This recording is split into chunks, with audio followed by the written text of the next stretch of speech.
I am Dungeon Master, your guide in the realm of Dungeons and Dragons.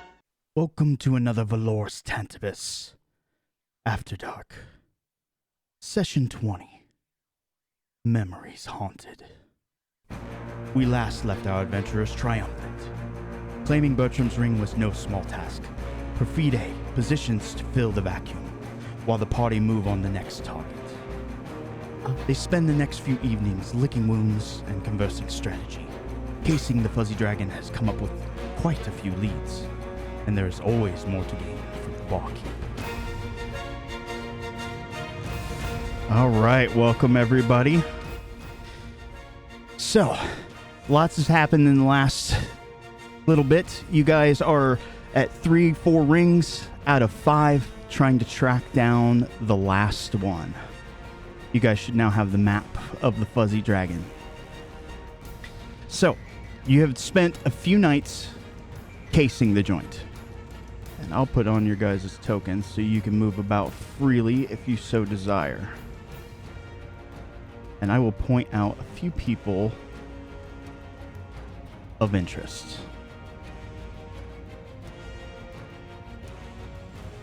Let me find a little token marker. This will work. All right. Over here, behind the bar, of course, is Fennec the barkeep. Full of information, as most proprietors are. Over here, northwest corner, there is a man playing cards with others. He's a frequenter of the bar. Seems a little suspicious. Northwest. Another man leans up against the wall, kind of taking in the sights, harassing the local wait staff. And down here, towards the south, a woman. She sits alone most nights. She's not completely unapproachable, but she has a book that she is guarding basically with her life. She will not let anyone near it. Anyone who approaches, she immediately closes the book while she kind of looks upon the patronage and writes. All right, you guys now have free reign of the bar. We all know why you are here, as the slasher can look like anyone, can be anyone.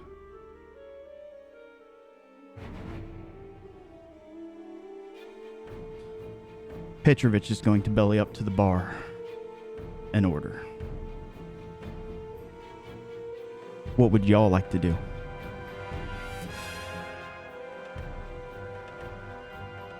I imagine Caspian's probably been here a while now, and so I picture him being up here. I'm assuming this is a fireplace, it looks like? Yes. Kind of a small spot for people to kind of nestle down. So I'd say for the past hour or so, he's been there nursing like a cup of cider that he's keeping pretty warm, actually, inadvertently, getting a bit nervous with his magic hand. Okay.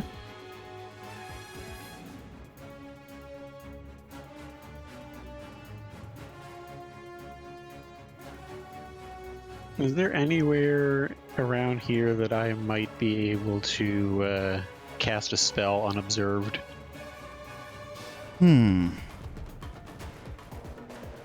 Outside is fine too if I have to duck Outside into is an probably... alley. I mean, you can certainly try to tuck into a corner. There are lots of patrons here. It would be difficult to do so otherwise, but it's very easy to go outside to the privy and cast any sort of incantation you need to. Just because it's piqued my curiosity, I'm going to go ahead and spend a couple of charges from my Stone Speaker Crystal to cover the material cost and cast Clairvoyance to try and get a peek at that book. Interesting. Let me pull up Clairvoyance.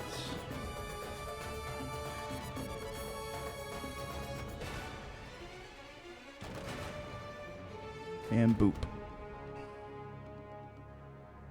Are you casting it as a ritual or just as a spell slot? Just as a spell slot. I don't think it's a ritual spell. Yeah, you're right. I guess it's not. Okay, so concentration 10 minutes.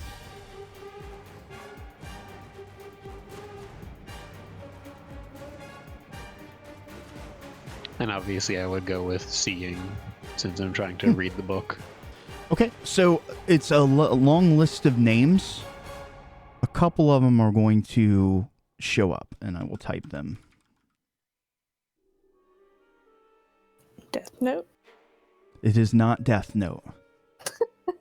Two of them match people here in the bar. Fennec, of course, is the proprietor.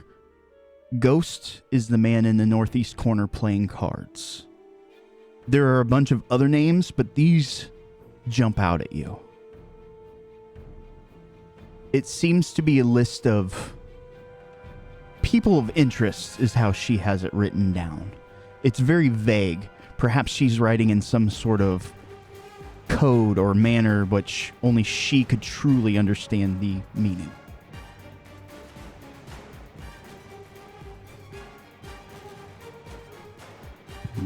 Interesting. Not sure what to do with that just yet, but interesting.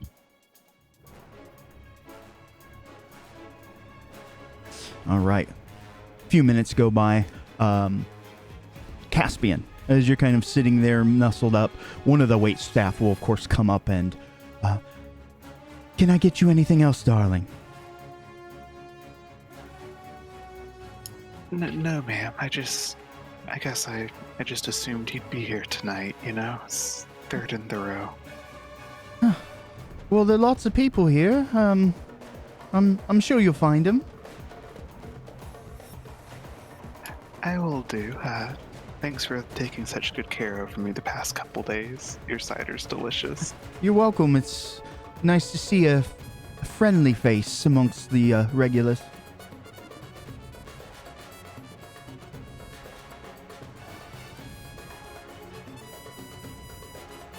He'll just kind of lean back.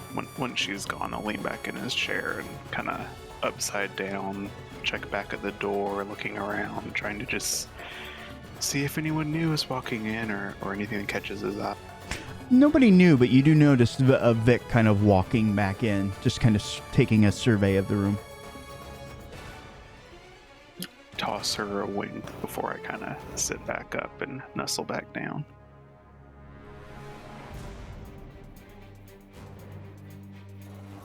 I think I'm going to go ahead and approach this woman with the strange book.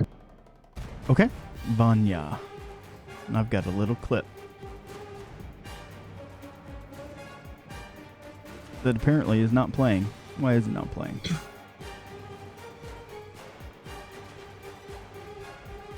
That's why.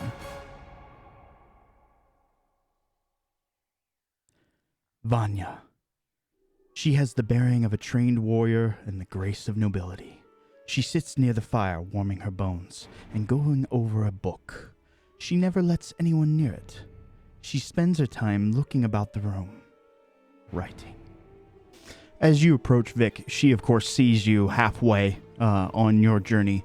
She finishes what she's scribbling, sets the quill back into the container, blows on the book, closes it, crosses her legs, leans back, takes a small sip of whatever she's drinking in her mug. You can see the steam kind of rising off of it, and she points to the open seat next to her. We'll go ahead and sit down. It is a lovely fire this evening. Yes, agreed. The weather has been getting chillier. It's nice to warm up. It is unseasonably cold. I wish someone would do something about it. Well, there are people hard at work on such things, rest assured. Are there now? I don't believe we've met. My name is Vanya. And you? You may call me Vic. It is a pleasure to meet you, Vic. What brings you in? Pleasure is mine. What brings you in this evening? Surely not the fire. You can find that anywhere. Well, similar to you, I should think. A bit of people watching. It's an interesting pastime. People are strange. They keep many strange mannerisms, strange secrets.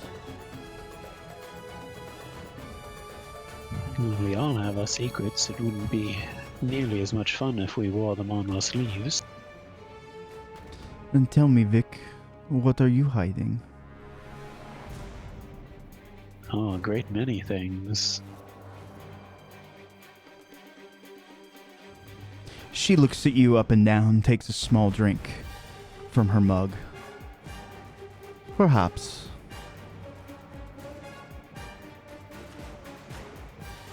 Well, if you're curious, you could always buy me a drink.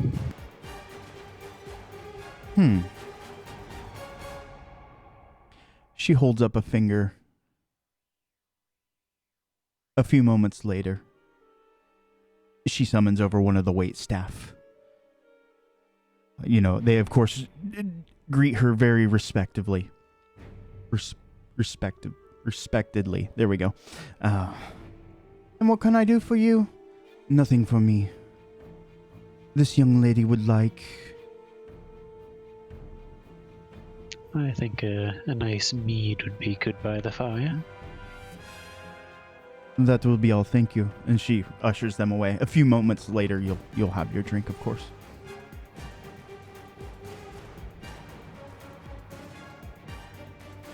Thank her for it and take a couple of sips before saying, well, where would you like me to start?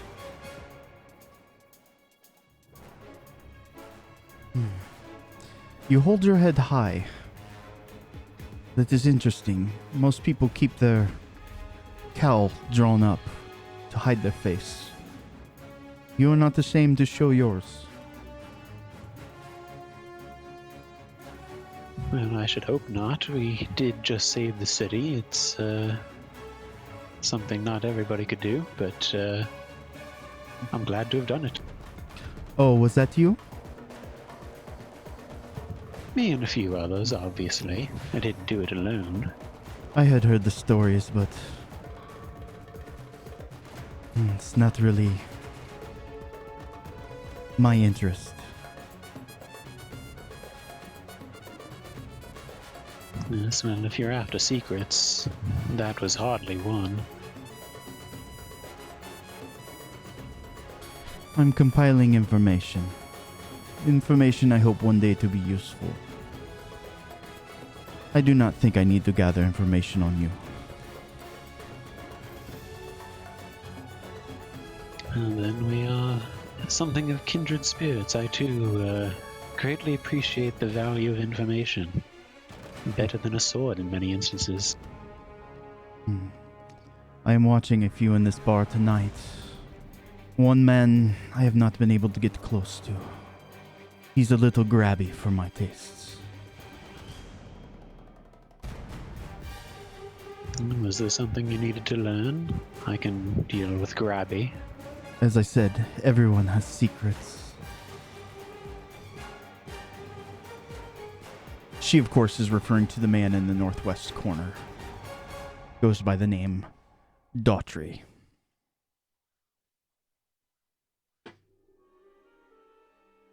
Well, if you'd like my assistance, we can consider it an owed favor. I don't know, there's something about you. I feel like we should get to know each other a little better. And what better way to do that than a little bit of business? Business associates I can handle. I will pay you 5 gold pieces for every pertinent piece of information you can get from that man.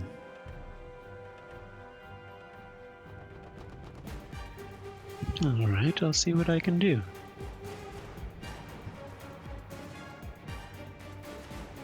Then it is a deal.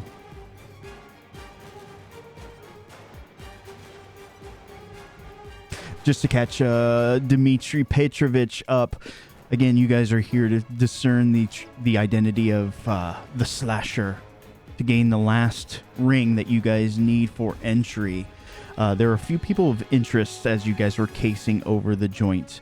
Of course, there's Fennec here at the bar, serving patrons. He's, well, like any barkeep, can be a source of information. In the northwest corner over here, we have a man that goes by the name Daughtry.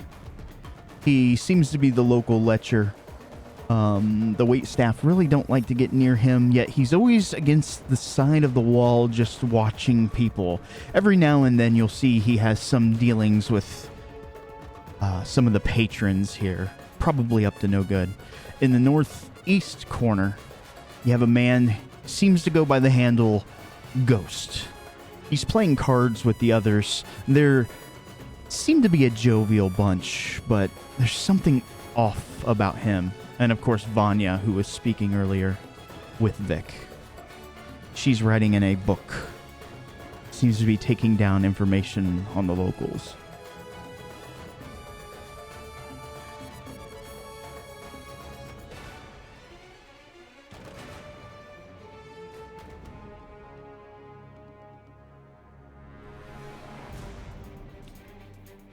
All right, what would you guys like to do?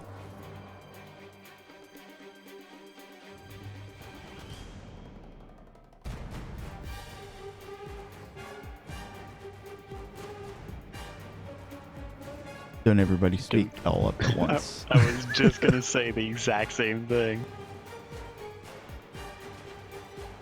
I already said what I started with. Does anyone else want to do something then first? Yeah, I'm kind of leaving the floor open too for the time being.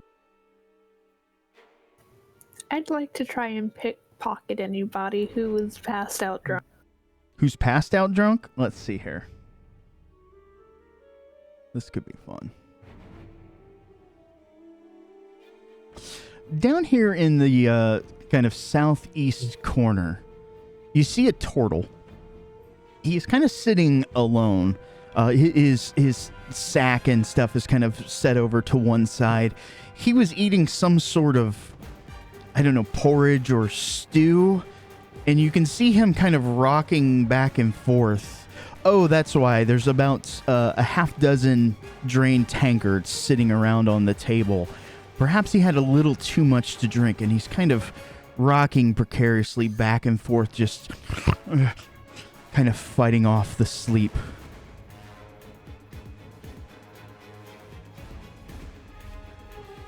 Okay, you said down here somewhere? You just ran over the hole. That's awesome. Sorry, I drug it. No, I moved it back. Southeast. Oh, okay, my bad. I don't have my glasses on. Ah. Here's this help. Yeah, that helps. Too Does small. he have a chicken on it? Yeah, Well, why don't you go ask him? I'd rather It's one of just those take new his abyssal money. chickens. Steal the chicken. Steal the chicken. All right, so let's make a... I mean, if y'all want me to. You gonna steal his chicken, or are you stealing his purse? I'll steal his cuckoo. Okay. So, as you kind of hover, kind of slink up, trying to be nonchalant about it, the chicken, who's kind of resting on his shell, just kind of picking at a few things, kind of turns his head towards you. It's not frightened, but it takes notice.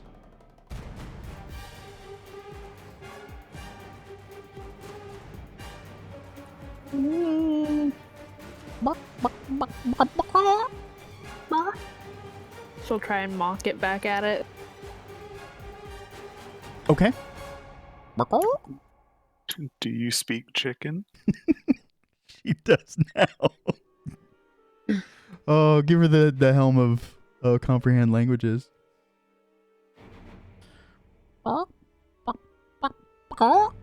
And goes back to kind of pecking on the shell.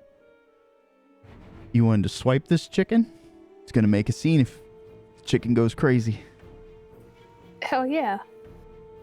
Okay. Describe to me how you want to grab this chicken. Again, it's kind of, it's a little up in the air on his shell as the turtle's kind of leaned over the table. She's gonna try and jump up and swipe for it and kind of grab it around the neck, even though that sounds awful. Squeeze it around its neck. The barbarian grabs something by the neck. What could go wrong? What could go wrong? Freaking Lenny. I do want you to make me a dexterity-based skill. You can use sleight of hand if you want, or as long as it's dex-based, I'm okay with this, because the chicken's gonna try to flee your grasp. What do we got? That's dex-based. Acrobatics would be fine. Sleight of hand. So it's just kind of chilling there. As you you try to grab it around its throat, it's like the turtle. Be quiet.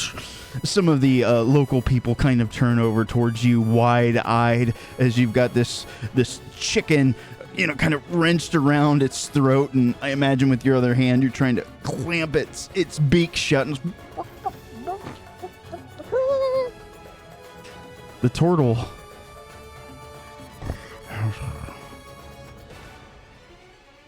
is asleep. What do you want to do with this chicken that you've just wrangled? Take it and run. Yeah, pretty much. I'm gonna take it and run. Oh my god. Okay. As you run by some of the patrons, one of them's kind of like calling over some of the wait staff as you kind of bolt over. I think that goblin just stole a chicken. Oh my, we can't have that in this establishment. And then they kind of half-ass chase you out because it's a chicken and they don't really care. All while and then bloop, face goes right into the stew, blows a couple bubbles. Who stole my chicken? He's like reaching all over his back and stuff, trying to find out where in the hell it went. Faylee, with her 60-foot of movement speed, is gonna fucking book it out of the bar. Just books it. This patron here is trying to get the turtle's attention, and he's like, you can kind of hear him over the commotion in the bar. This is the most ridiculous thing I've ever done in my life. Oh my god. Well, first you get a point of inspiration because that was just crazy. So Faylee's just running out. Oh my god, you see Merkava there and you're like trying to hide it. What is your intent with this stolen chicken? I'm probably gonna go eat it, honestly. Oh my god, feathers, beak and all. Oh no, see, I was thinking the circus was gonna have a new petting zoo. We have a mascot. Pet. A chicken wing. You know what? Okay. The chicken is now her pet. Oh god, you have to name it and now we have to give it a character sheet. Oh yeah, oh yeah. Oh, so what do you guys do in D&D? Well, I crafted this massive whodunit with a lot of political intrigue and stuff. Oh yeah, how did they react to that? Oh, they stole fucking chicken and ran.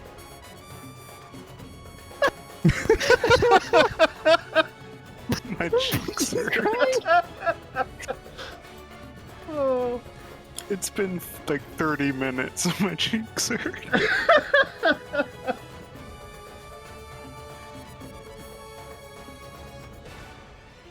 Oh my god.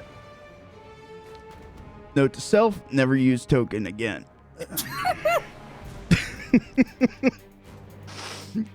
So Okay, so serious question. How much would it cost to get barding for the chicken? No. Is it magical? Because of course you want magical barding. Of course. Yeah, we gotta get mithril plate. I would say somewhere around a pluck 1. Nicely done. Oh my god. Bailey bolts it out. If you guys ever needed a distraction to do something, you clearly have it. This goblin's grabbing the chicken, running up. Just running. It's freaking the fuck out. Feathers flying everywhere. The wait You see staff what's- is fucking pissed because now they gotta mop this fucking shit up. Oh, the feathers are going everywhere. You see what's hilarious is I was going to cast Detect Thoughts on Dotry, but now if I do that, I'm just gonna get... Did that goblin just steal a fucking chicken? I'm pretty sure that's gonna be everybody.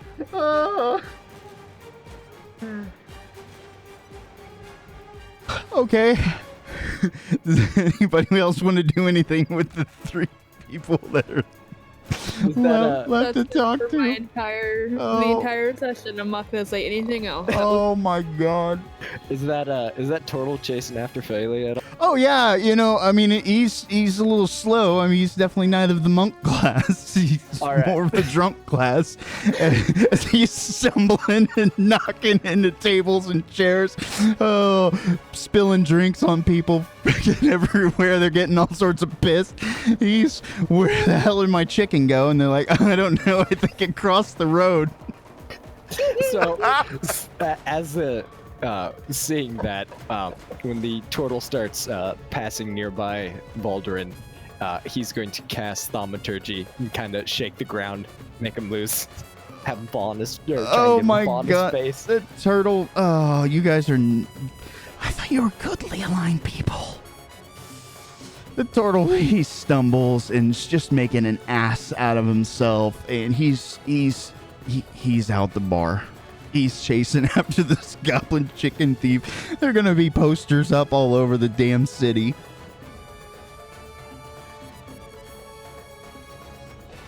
There you go. Not There's some only of extra Phaley, credit. but also of the chicken. Have you seen this chicken? Oh my god.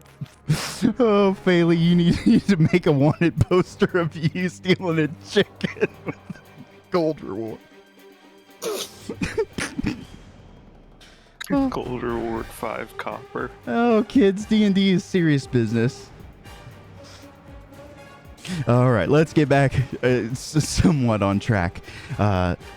It was a good commotion there for a little bit. People are just kind of wondering what's going on. This actually helps to lighten up the mood. People are a little more talkative now. There's a common icebreaker.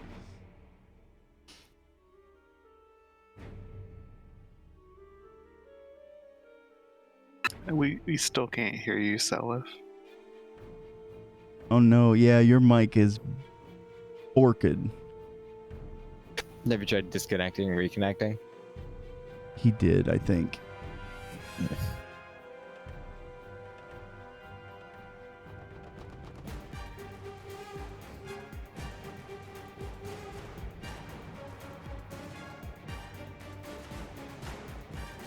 That sucks.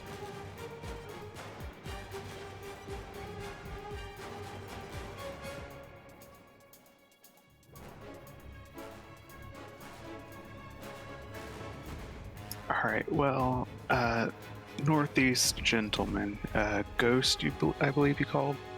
Yes. Ghost. A man surrounded by laughing, jovial card players. Murderers, thieves, cut purses, the most likely professions of choice.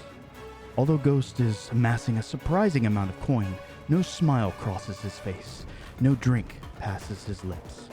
Surrounded by merriment but bereft of emotion, he seems eager for anyone, anything to show him something of interest.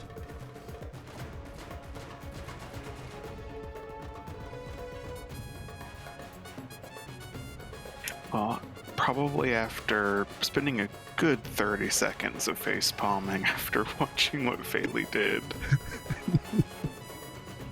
I imagine he'll down the rest of his cider, put the glass on the stand beside him, and kind of meander over towards Ghost's crew. Okay. As you kind of hobble over, you can hear a couple of people, "Oh, damn it all." The person, "Well, that's a good one, Ghost." The halfling says, "Yeah, I gotta get out of here. You took enough of my money tonight." He kind of hobbles off as they see you approaching, Caspian. One of the older gents go, "Aren't you a little young to be playing cards?" He'll kind of wipe the back of his mouth and say, "Oh, can I have a game over here? Please, I am terribly bored waiting for my date. Can apparently find goblin stealing chickens, but can't find a good lay around here." Yeah. I'm sure he'll be along soon enough. Another one says, "Are you even old enough to date, boy?" Ghost speaks up.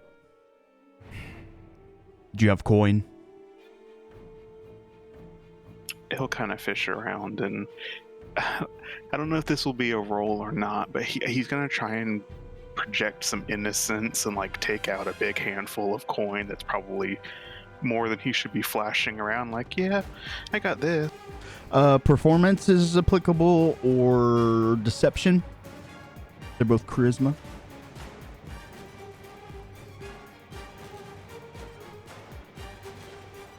Nice.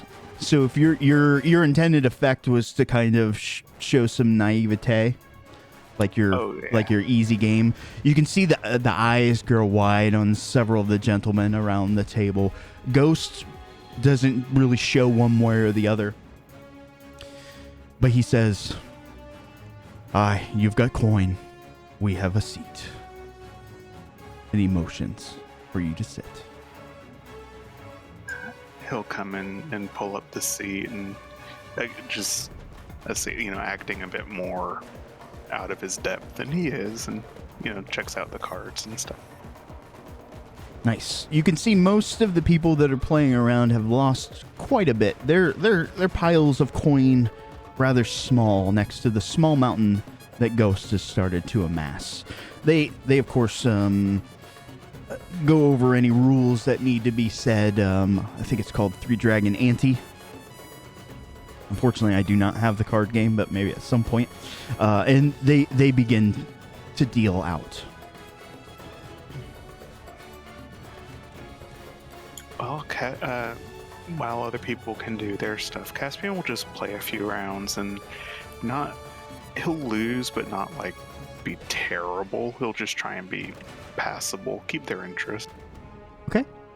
So in this, I will allow you to make any sort of gaming check just for funsies here, really. You can use an intelligence skill, dexterity, sleight of hand if you're trying to cheat at the game, or I don't think you have. Do you have like a? There's no tool proficiency for games, is there? They have like individual games, but not a. It's a general. But you don't have any specific games, correct? No, sir. Okay. Just general thiefy stuff. Okay, so you can either try to cheat using sleight of hand. You can just go with a basic dex check or intelligence check, your choice. Okay. Cards go out, and they of course are kind of jibing at you, jabbing at you. The typical sorts of things that you've heard most of your life. Blondie, good looking. They're kind of talking down to you. But as the cards go out and the money starts to move,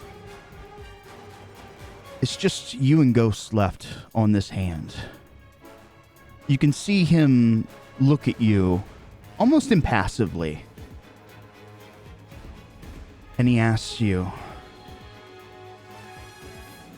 you gonna raise or you gonna fold?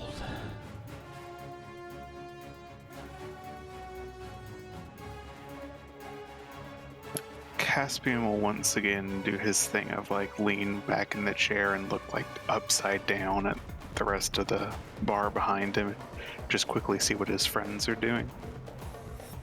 Looks like Volderin and Kaladin have taken a seat and just kind of drinking, talking, watching. Vic is still conversing with the red-haired woman across the way. Petrovich is at the bar.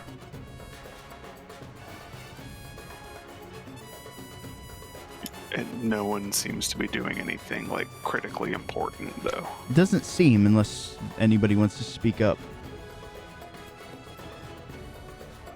Probably after a few more minutes of just like generally chatting, I'm going to finish off my mead, and instead of approaching Dotry right away, I'm actually going to head outside and change my appearance. Okay, duly noted. Ghost. He says, I'm still waiting. Yeah, he'll just hear Caspian like puff. His bangs will flutter a bit as he sits back up and just in that momentum pushes all of his gold forward and says, yeah, fuck it, I'm bored. It's a bold move. Go ahead and make me one more check. Again, all those options are up to you. Oh, wait. That I was think a the wrong religion. one. As you spectacles, testicles while at watch. I attempt to convert him to Catholicism. This is actually pretty cool. As you guys both reveal your hands, something that rarely happens, once in a blue moon, you guys turn over the same cards of different suits. Huh. Would you look at that, he says. I wonder how something like that happens. Okay, sorry, before I make an ass of myself, is it like A tie. too many cards that should be in the deck? No. Or is Nope. it So think of like you had like 2 red aces. He uncovers 2 black aces, essentially resulting in a tie. I'll just kind of look at that and twirling a lock of his hair, and he says, well, it's almost like Lady Luck is trying to tell me something about our compatibility, Ghost. One of the old men says, "The devil's luck." Ghost turns to him. Aren't you out of coin? Perhaps you should go get more. Damns you, Ghost. As the other one kind of stalks off. Perhaps you don't even know if I'm your type. He says to you, Caspian. Well, given that the pretty older boy that I picked out as my type never showed up, I've got a whole night to burn to find out. You're pretty good with your hands. You sure someone like Daughtry might be more up your alley?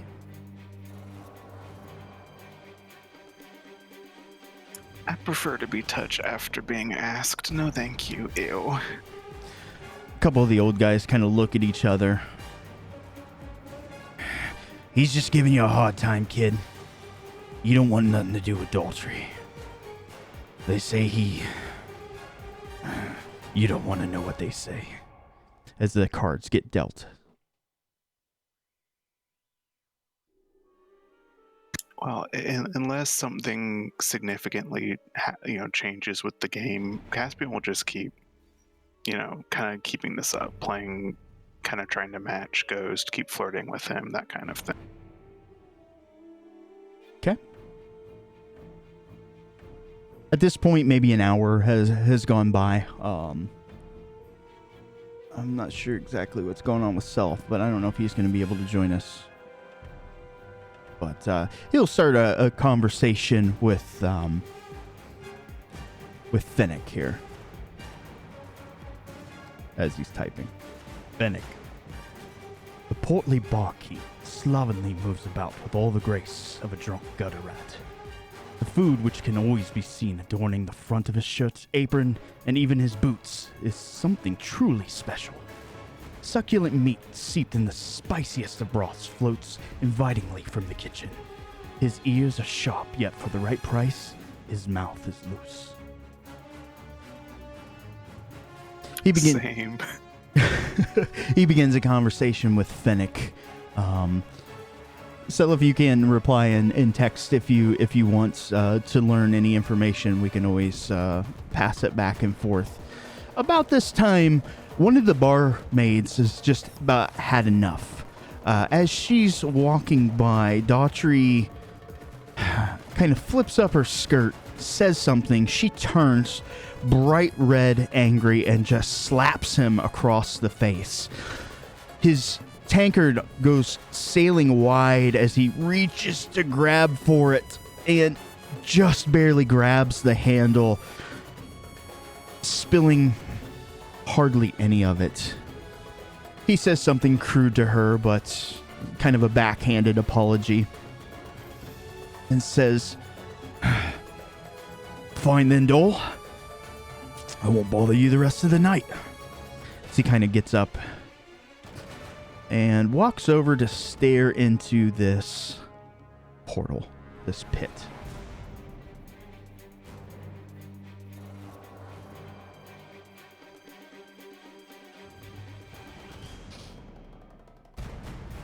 So, who did you turn into, Vic?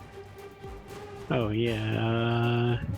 Is there a way for me to change my token, or do I just have to, like, delete it and drop the new one? We'll have to drop the new one.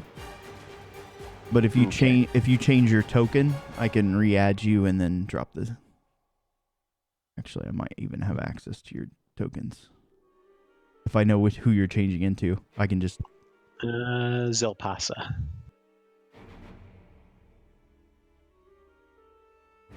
Okay. Boop.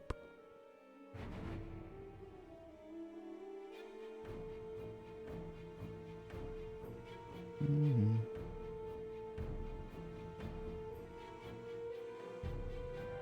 Something like that. And you should have control. That'll work. So in walks in a drow female, and I get to show off this, which I don't think I've done before, wearing a glamour weave dress, which is, at the moment, a gown as black as the night sky with twinkling stars that shimmer like flecks of gold, comets leaving slight ripples in the material in their wake, and nebula softly glowing like light catching on the powdered dust of precious gemstones. Interesting. You were definitely going to catch the eye of many a man here, maybe even a few women. As you kind of strut in, the man sitting at this table here just kind of looks up over at you. You can see his mouth just kind of slowly distend downward.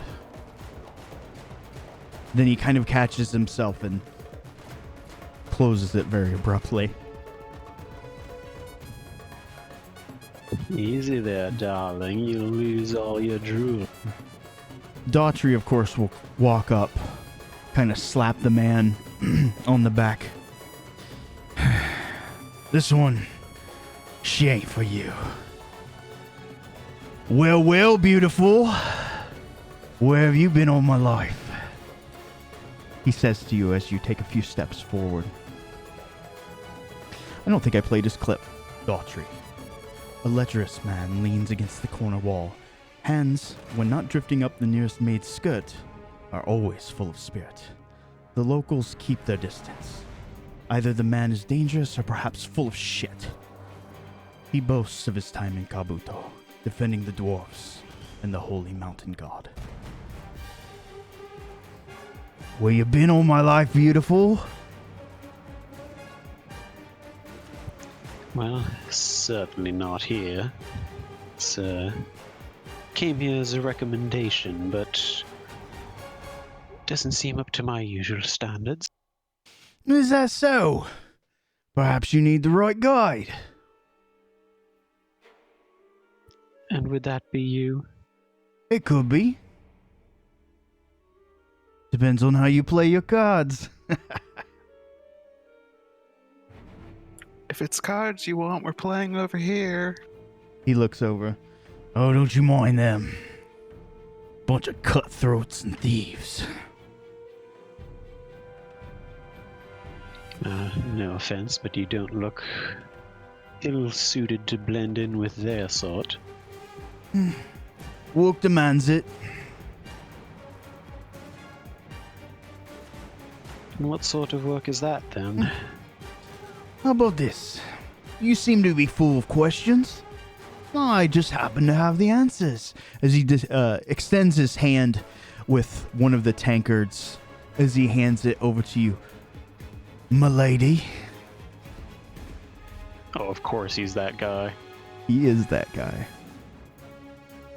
He'd tip his fedora if they had him. Just to be clear, he's offering me the tankard? That is correct. He's double fisting. Look at it curiously, as though I'm not one to normally drink cheap swill, even though I totally am. Don't do that with your eyes, beautiful. Trust me, only the toppest of shelves. If you say so. The toppest they got here. That I can imagine. I'll go ahead and take it and sip at it. And it's refreshing. He wasn't full of shit on that part. It's definitely a higher grade. It's not beer. It's definitely some sort of spirit that he's drinking. And you can see he's kind of nursing it, even though he's got a full mug of it.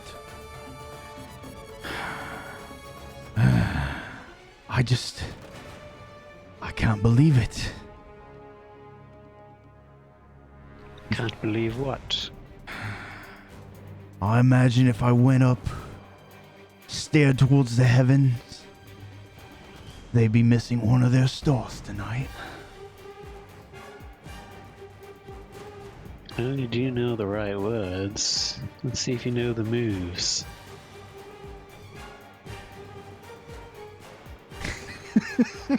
He took levels at fuckboy.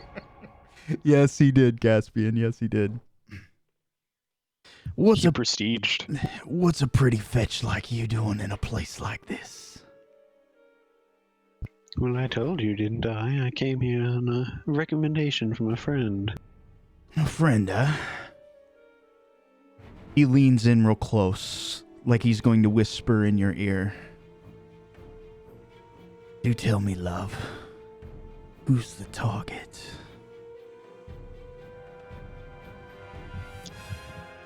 Now, why would that be any business of yours? Let's just say I like this place.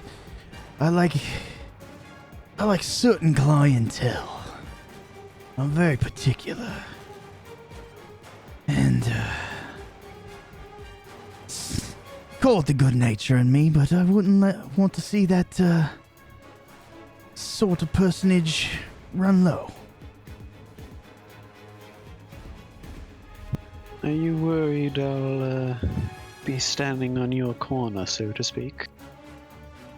Perhaps. Somebody's got to keep the peace. With all these murders going on. Oh. He kind of looks at his drink. I ought not have said that.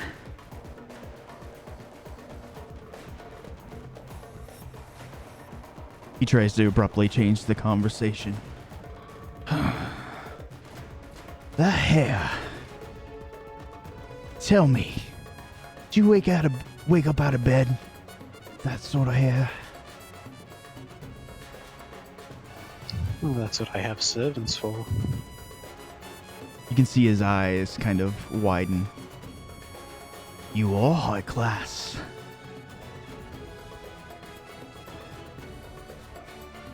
No, one doesn't simply come across a dress like this at the local flea market. No, I suppose not. I imagine your patron pays quite well. Just to be clear, he's alluding that you're some sort of assassin. Yeah, I picked up on that. I wonder if he thinks you're Perfide, actually. That would be hilarious. There's just a rumor of one, like, drow lady going around killing people and being hot. Speaking of which, Caspian, at your table, you guys are playing cards, and it's a pretty good time, to be honest. One of the guys there starts talking about, he kind of leans over to Ghost and says, you know, I don't like all this senseless killing, these people going missing, but that's one guy I think could fit the bill. Wouldn't mind seeing gone.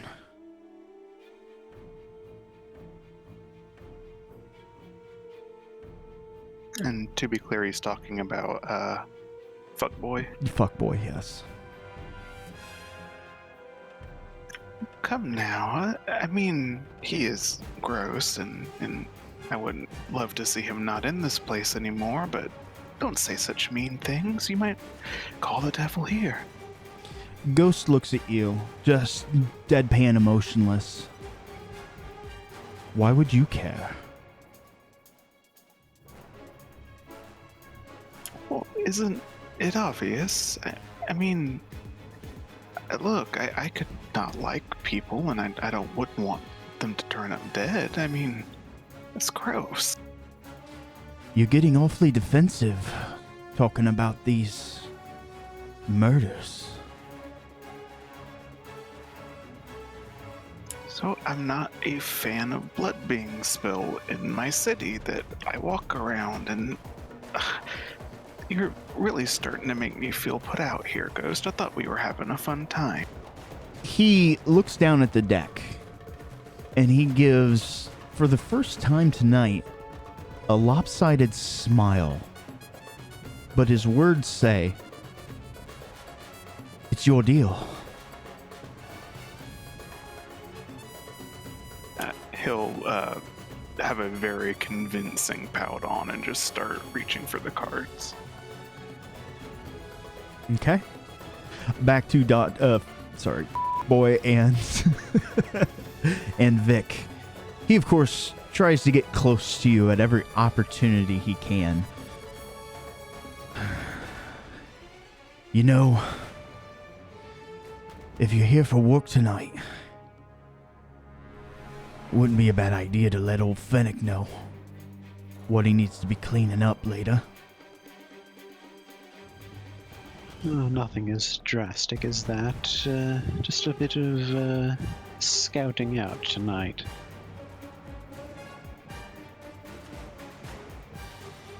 Fair enough. Have you seen this? And he kind of points over to the portal here.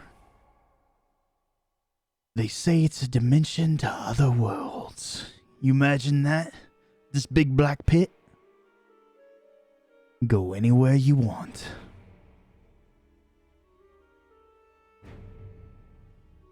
Well, interesting, if true.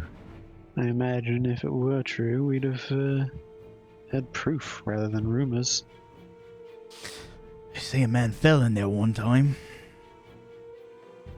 Could hear him screaming for hours. Kind of gets the shivers. Even spills a little bit of his spirits. We're going to flip over to the other party.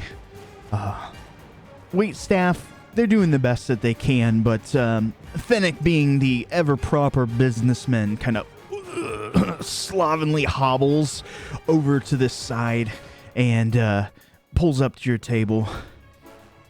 Hey, I'm sorry about the wait there. Have you two been served? Not yet. My apologies, Master Dwarf, and your elven wife. Excuse me. Oh, I'm sorry, husband. No, wait. What can I get you to on the house? I'll take the strongest dwarven meat that you have, and for you, Master Dwarf, or Master, he just kind of messes up his words. You can see there's kind of bloods and meats all over his apron. He's just a bungling idiot. I mean, Master Elf. Same here. Make it easy for you. I appreciate that. I'll be right back. He goes and gets your meat or your drinks and comes back. Doesn't spill a drop as he's kind of setting them down. Don't think I've seen your faces around here before. that would be because we haven't stepped foot in this establishment before. Oh, well, that makes sense. I hope that you become regulars around here. You seem almost flustered. Is there anything that we might be able to help with? Well, he kind of leans over. I ought not be saying this, but you see that woman over there? We don't get too many of her kind here, and her talking adultery, it's bound for trouble. And I don't know, that ghost, he's... I don't know, I don't trust him. He never does more than play cards, but he's taking a lot of money out of this establishment, and what with all the people going missing and all, I'm just kind of worried. I see. So your fears are that your establishment might be damaged in reputation because of these incidents? Well, it's not just that, but these are trying times. People are walking in, stealing chickens all willy-nilly. I just can't make sense in a world like this. I like to think that all my patrons here are like family. I'd do anything for them. I'll try not to worry too much. After every bout of chaos, order always rears its head. Well, I appreciate that. It looks like you two have seen your share of battles. I hope it doesn't come to that, but I mean, the rumor is people have been going missing. The clients, more and more of their faces just seem to go... They just seem to disappear.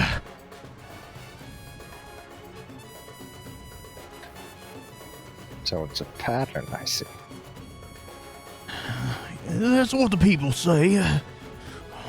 Truth be told, I'm not much good other than cooking. Maybe a bit spot of cleaning, but I gotta be hard work counts. Well, fair enough. I mean, I do almost anything to protect those people. Anyways, I spilled my guts all over. I best get back to the kitchen. Gods know what's burning, but you two have a good evening. If you need anything, come up. Next drink's on me. Right as rain. And he kind of hobbles off. But if you have a thing, go ahead. He's just gonna, say his thanks. Well, thank you. He walks back up, talks to a few patrons, and as well as Petrovich.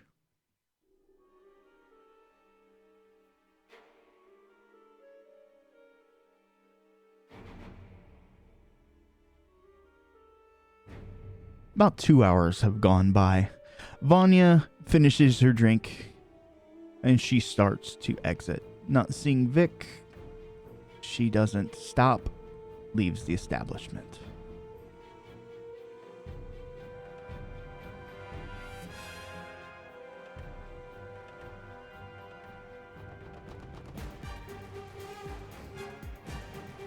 So what time of day would you say it's starting to get towards now? I assume that you guys went towards the evening hours. It's now starting to get a little late.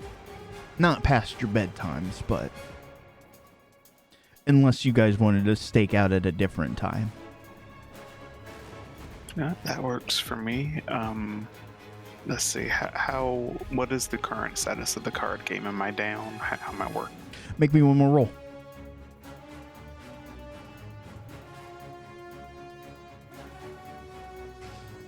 Go against Ghost. Huh. I wouldn't say you're down by any stretch of the means. You're certainly better than the other patrons that are here. So Ghost has amassed a pretty big pile, which at point 2 of the other guys are going to exit the game. They're out of money. So it's just the 3 of you left. You've got maybe a medium-sized ante there. Ghosts has increased quite a bit, and the gentleman there, he's still in the running though. He hasn't been very consistent most of the night. Tonight was one of the few hands that you were actually able to beat Ghost. He is an excellent cardsman. You can see he's got a sharp mind and a sharp eye. So on the whole, you're up maybe, well, let's see. Not high stakes games. 12 gold. Caspian will have sort of during this time had like another cider brought over and downed it, and finishing it now, he'll just look over and say, well, boys, I'm getting tired tonight, and having you make fun of me and my aversion to blood doesn't put me in the best of moods, so I'll make this my last stand. How's that sound? The gentleman, yeah, that sounds about right. The wife's gonna be pissed. Deal me in, Ghost says.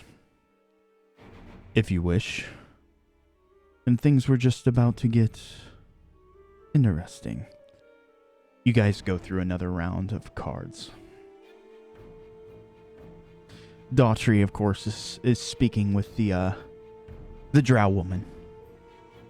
By the way, as Vanya was leaving, I'm going to use the Helm of Telepathy and say, meet me in the alley in another hour. I should have the information you need. Are you going to put on the helmet to do this? Or are you currently in the bar wearing the helmet? That's a good question. I didn't actually think about that. What the hell is that? Oh, it's for my Wouldn't really hair. Mesh with the dress, no. I mean, you certainly can. It might add some intrigue, but the decision's yours. Maybe not then, actually.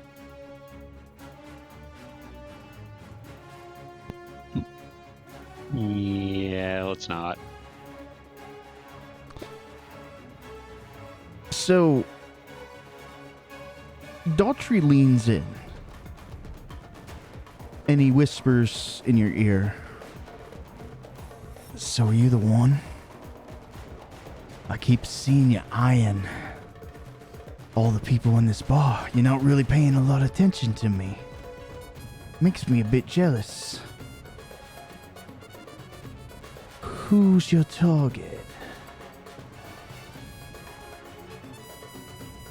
Well, remember what you said earlier? What you didn't mean to say?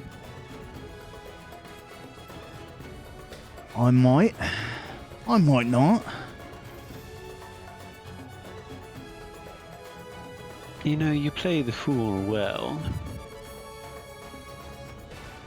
But perhaps a bit too well. I've seen others like you before. I tell you, doll, I'm one of a kind. Regular old diamond in the rough. Well, that remains to be seen. What do you know about this murderer? Well, I can't say I know a whole lot, but I do know this. certainly takes away my competition. So, one might think he's doing me a favor. God bless his soul. And here I thought you were supposed to be a protector of the people, or something like that. I'm a protector of special interest. About 50% of the people, actually. Right. About 25% of those.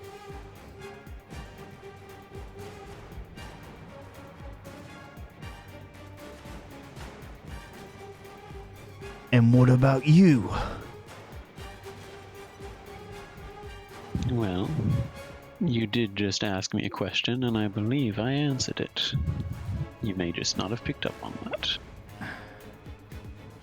Perhaps, maybe we can make this a little bit clearer. What is it? Revenge? Angry at an ex? Taking it out on the locals? I've been paid a high price to see an end to those murders. Oh, have we now? Looks like we're on opposite sides of the coin on this one. Fancy another drink? Sure, why not? I don't see any reason we need to fight. Yes. I'm sure an arrangement can be made. Perhaps You seem to know more than you let on. Perhaps by the end of the next cup, we'll be the best of friends. He, of course, heads over to the bar. Eyes Petrovich. Calls Fennec over. Aye, Fennec.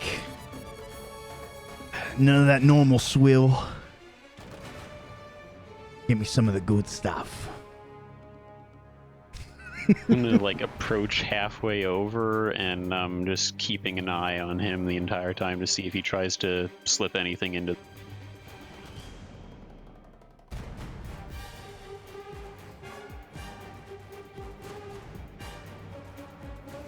Okay. Perception.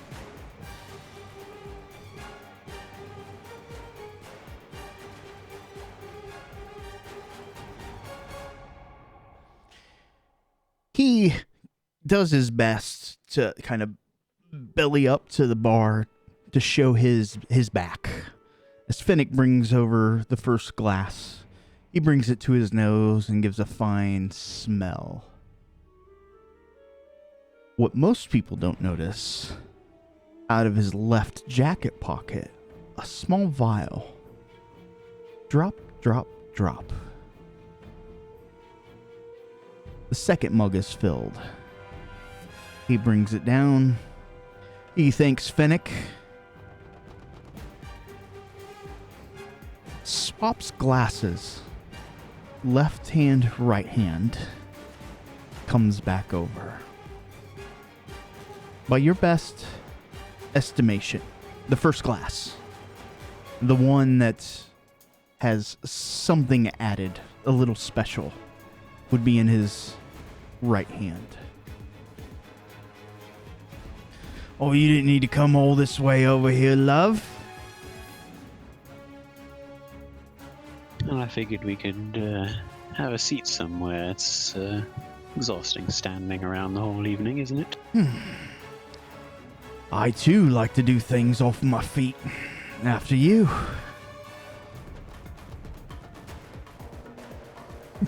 Total cringe.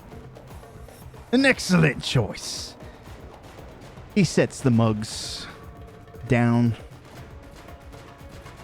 Tries to do a little bit of presentation. He takes the right mug, the left mug, swaps them. Pushes the left mug towards you.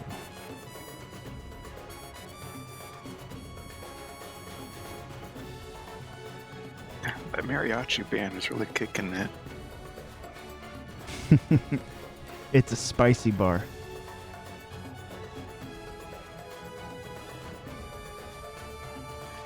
Actually, if you don't mind, I'll just wave over for Fennec. I couldn't think of his name. What's that? Hold on, coming. As he kind of bounces into a barrel, kind of blunders around, tries to squeeze through people. You can see he pushes up against Petrovich, kind of spills a bit of ale on his finely pressed uniform. Oh, I'm terribly sorry about that. Next one's on me, I promise, yeah? And he comes up. Yes? Can you get me 2 empty steins? Yeah, I can. Is there something wrong with yours? No, nothing. I just need something to pour into. All right, I'll go and fetch your steins there. It's not like you couldn't have told me when I was back behind the bar. As he's pushing into people, and he kind of goes in back, disappears for a bit, grabs 2 fresh mugs, brings them back out, sets them lightly on the table. Is there anything else I can help you with? Toss him a couple of gold coins and say, no, that'll be all. Very kind, very kind. I appreciate your gratuity. Word of advice, stay away from this boy. As they head back to the bar.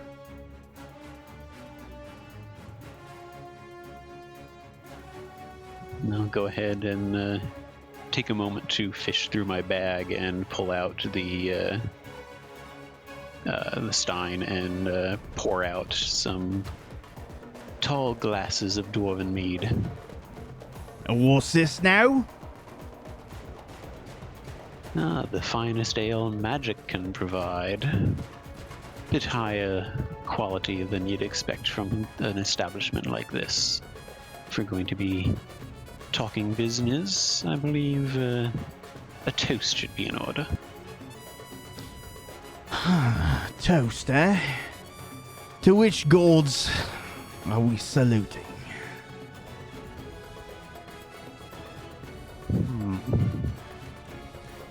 To each other.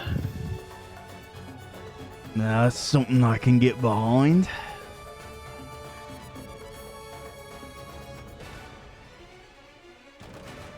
To being best of friends. Though we might not see eye to eye,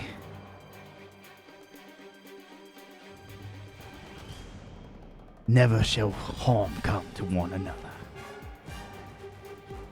And he raises Indeed. his mug high. I'll do the same. Clink together. Clank, and he downs it.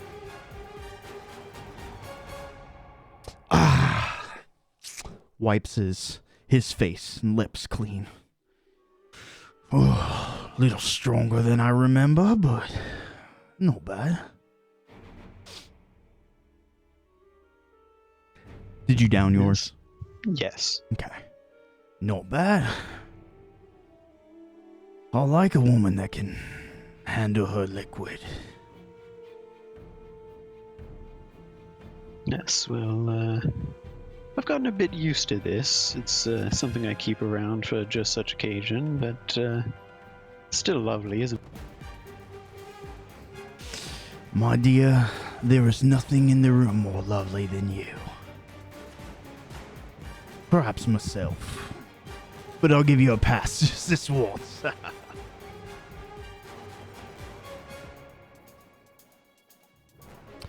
Faley. I know you're outside. And I know you're trying to save a chicken.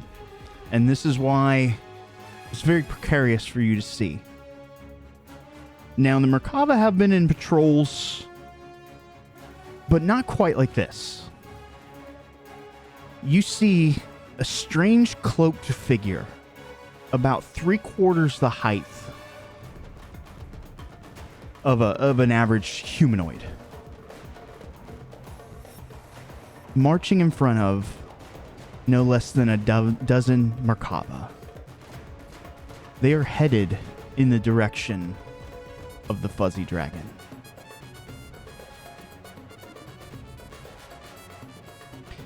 You have a couple choices.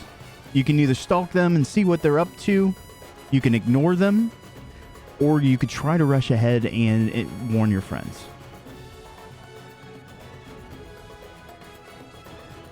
I'm gonna go ahead first and follow them, because I can always try to stealth around them if it seems like they're doing anything fishy. Absolutely. Boop. As you're walking along, they seem to not even notice you. They are marching. They are marching with purpose. They're about 2 blocks from the fuzzy dragon. You have the sinking suspicion they're not after your your poultry theft.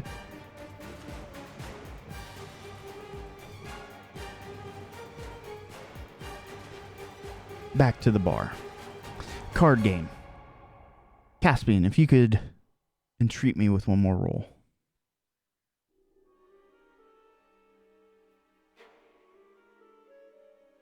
Nice. You clean up this round. Another 2 gold. The man... I gotta go. My wife... Something. These guys are all now gone. Ghost looks at you. Seems you finally got me alone.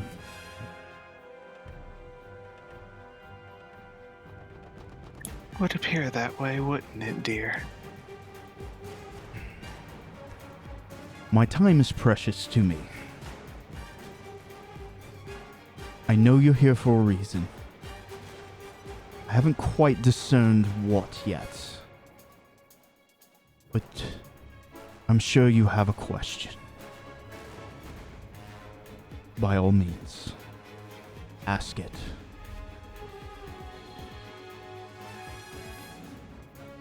As he's kind of leaning across the table, like he tries to get in, and assuming Ghost doesn't like hold a knife to him or something, try and lean in and make it look from the outside that he's trying to be romantic, he'll just whisper, I have a room here. I've been staying the past couple nights. If you'll come pay me a visit, I won't waste too much of your time.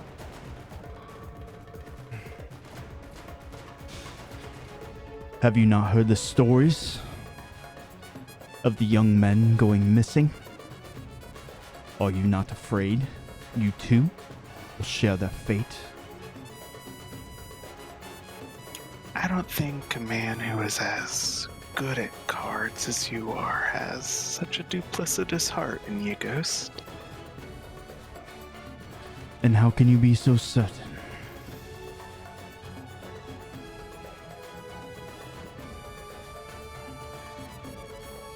Well, I'm certain that if I'm mistaken, I won't be alive for long to regret it, so why not take a risk?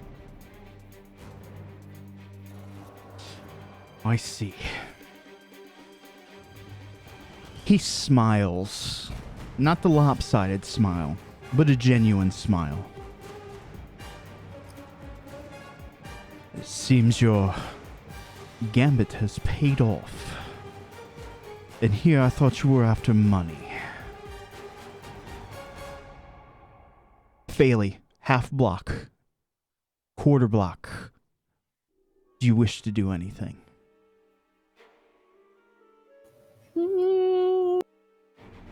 Is there any way for her to like skirt around them and you on ahead with her chicken? Yes, you can. You're a small creature. You have dash. You can certainly kind of pass them by. You want to rush into the bar with the chicken? Never abandon the chicken. Yeah, she'll go in and she'll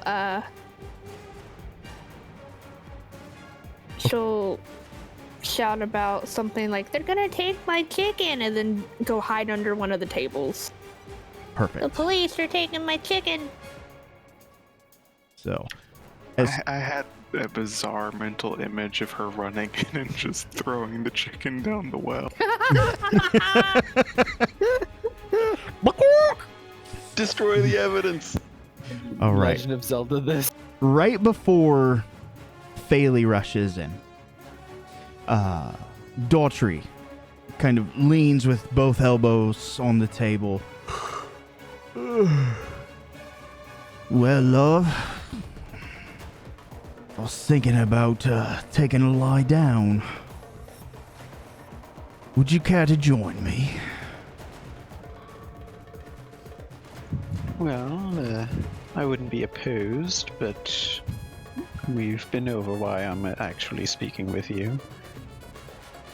Perhaps a bit of pillow talk to accompany? Yeah, that sounds right up my alley. So, Caspian and Ghost get up from their table to head upstairs. Vic and Daughtry are just standing up from the table. Faley rushes in. They're gonna take my chicken. And then, from outside,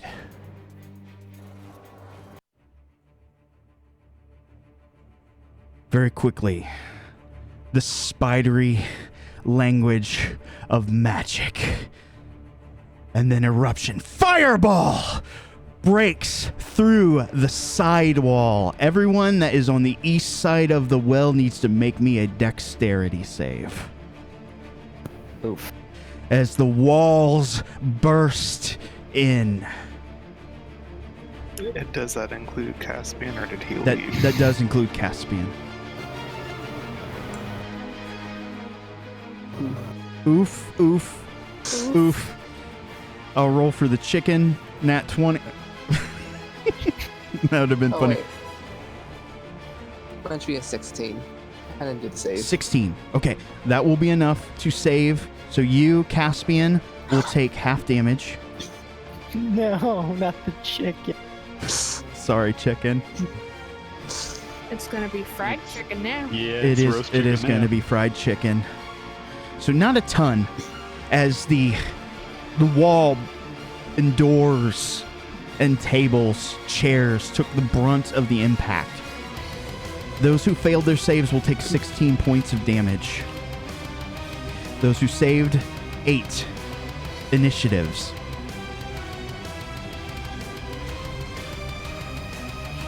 And I'm gonna move some tokens here, so don't be surprised as people get thrown about the room. God, I am always dead last in initiative these days. You should have advantage on that, Faley. I know. Oh, just checking. Let's see, you're obliterated. Oh, didn't help much.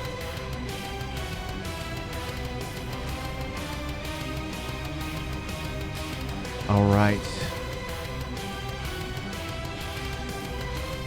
The bar rumbles from the explosion. Fire and debris are sent everywhere as you guys pick yourselves up. Oh, by the way, you're all surprised. Pick yourselves up from the debris.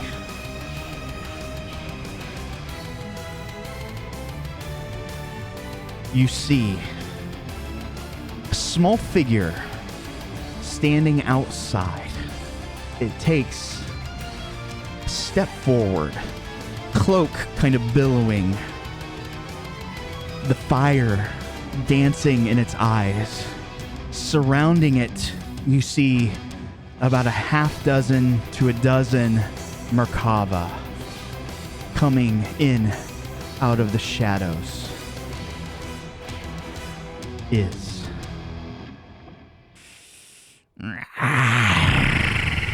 finally, it is time. None of you shall make it out alive. The Nagpa begins to crackle arcane energies in its hands. Kaladin, you get to react first. Because it is a surprise round, you now have action, or you have reactions. If you have anything to spend it on, you can. If not... Okay. Caspian. Reaction. Does anybody have any reactions to spend? If not, I can speed through this very quickly. Not unless I get hit. Yeah, if I get hit, something. Okay. Maybe. You will all have your actions. Ghost, he doesn't take this lightly. He reacts very quickly in the round. Caspian, you will notice as part of your kind of reaction, Ghost actually used part of his body to shield you as he took a bit of the brunt of the damage. He is going to run forward. The Nagpa launches several magic missiles into Ghost. He pulls his blade with his other hand. You can see some sort of strange orb he has pulled out that begins to glow. But the magic missiles race and start striking into his body.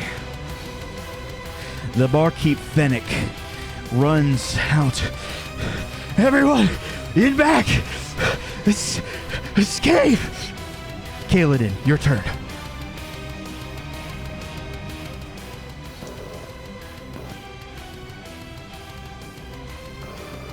Okay. First, I will Hunter's Mark this. Nagpa. Understood. And then 2 shots.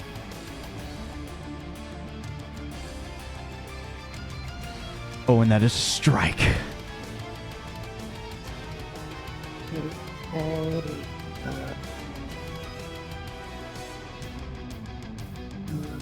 Hunter's Mark.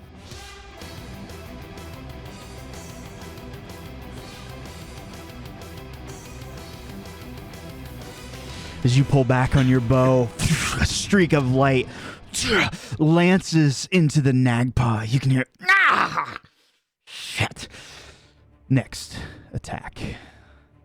Yep. The Nagpa just reeled out of the way, kind of pushing himself against the wall as your bolt just flies past, striking into debris. I believe that brings us up to Caspian. Caspian, at this point, picks himself up off the ground and shoos these civilians away, like, making sure they start running towards them. Okay. Yeah, they immediately take some reactions to start running back. I'm old. Nice. and then blowing his hair out of his face again, he looks at Ghost charging away and just under his breath, why do all the cute ones have to be stupid? Or so brave. Then he'll charge after him. Okay.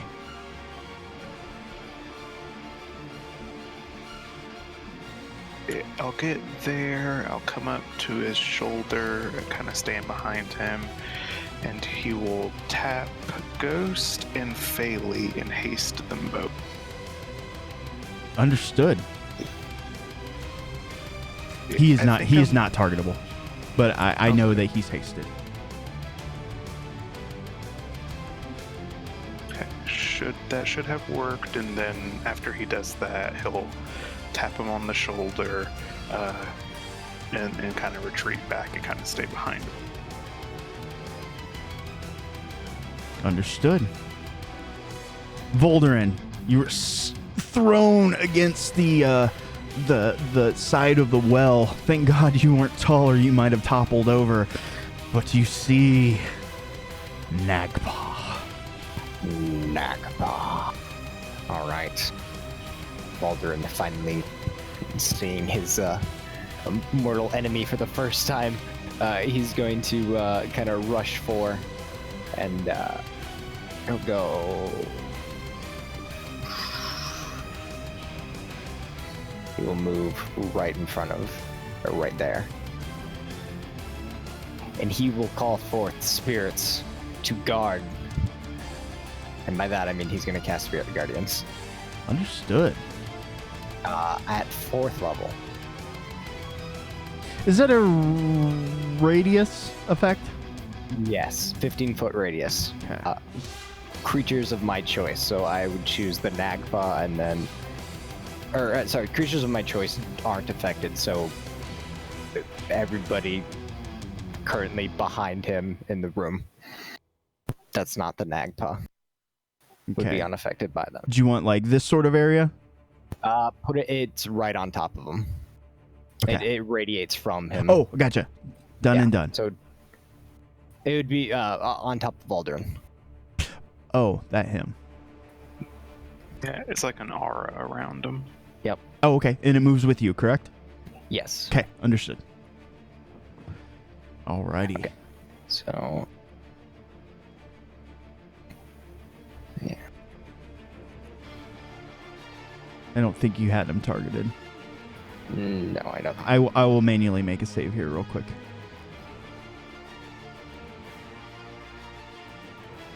I believe it was Wisdom 16 in spades.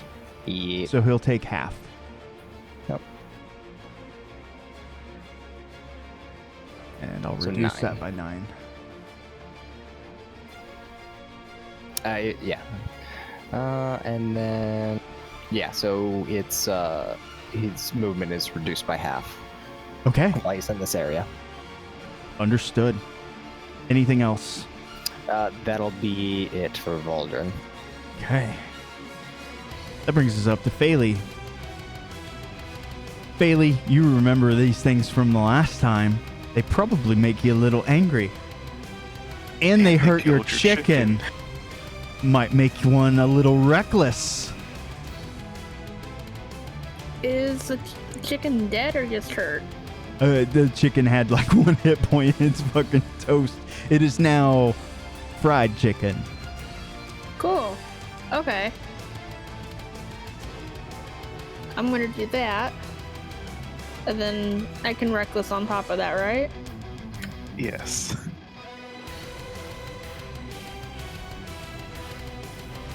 Then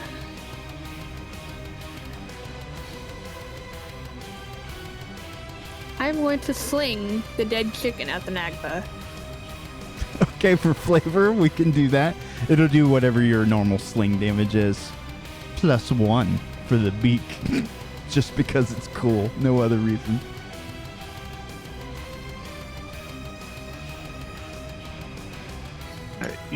Okay, you hit anyway, but you still need to manually check advantage for reckless attack. Okay. But Do I it roll hit again or anyway. no? Oh, no, you're good at hit. You can roll for a crit, though. That's Oh, fair. you already did. Just roll one more time. We'll see if it crit.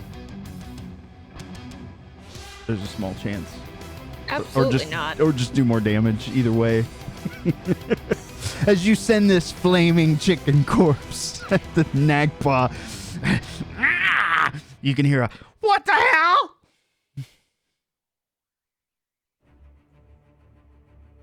I get one more attack. Yeah. You still needed to check advantage on God that. damn it! I thought it was for damage. No. It's to attack. Ah. Okay, whatever. It's I'll still do hit. this. I'll tell you if you crit. You did not. Okay. For both of those. Go ahead and roll your damage, though. All right. So you load it with a normal sling this time and just kind of pelt this bird with another stone. Ah, damn you. Vic, it is your turn unless Phaley, you want to make any movements. You are also hasted, so you have a third attack. Yeah. Oh, really? Okay. So check advantage this time. Thank you.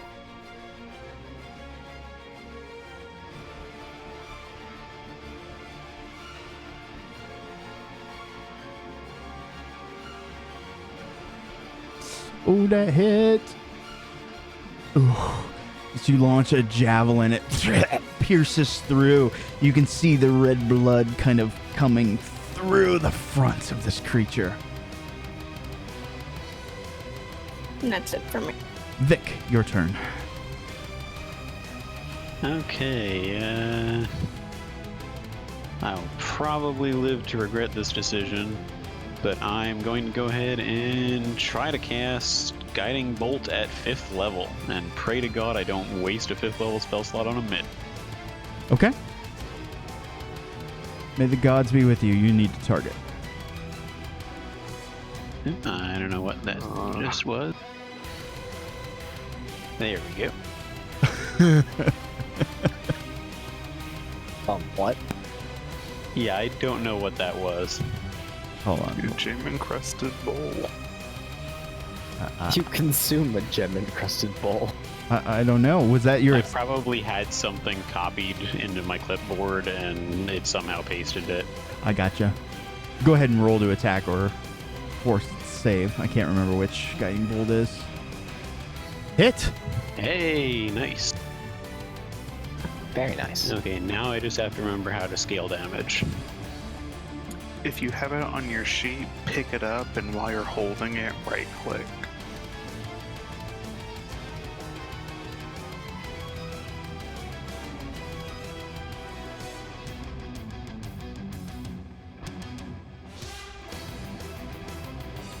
That's a lot of damage! As the bolt goes tearing through, striking this creature. You can see blood just starting to fill up the front. It is taking a lot of damage. And I'm going to try to close the distance between myself and it. Okay. By all means.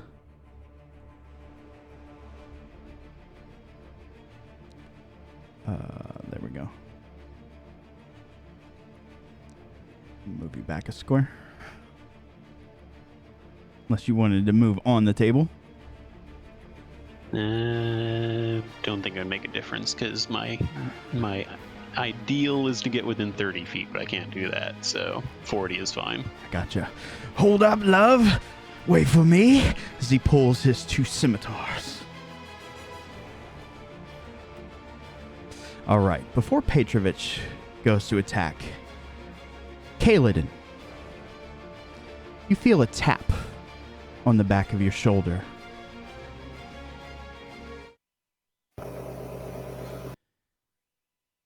Hey, brother. It's been a long time.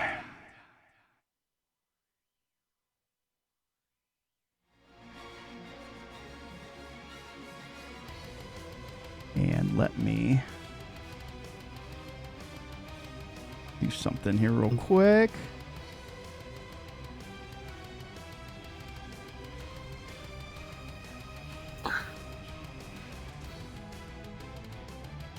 All right.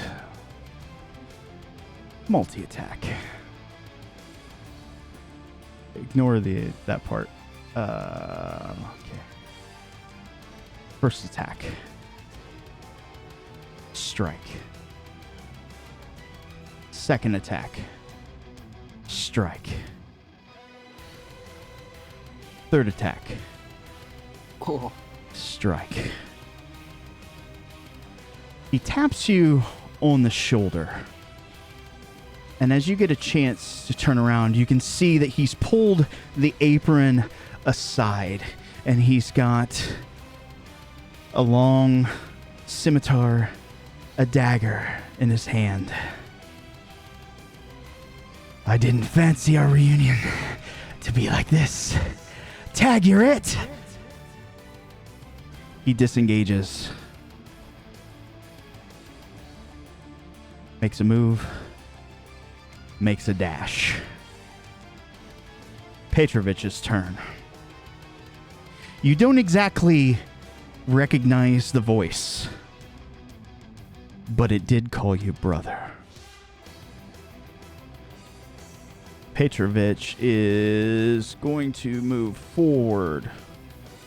I'm not quite sure if he's still here or not. He is. Kinda. You decide what kind of attacks that you want to do. Go ahead and put them in the chat, and then I'll take care of it. Cool? While we do that, I will move on to the next.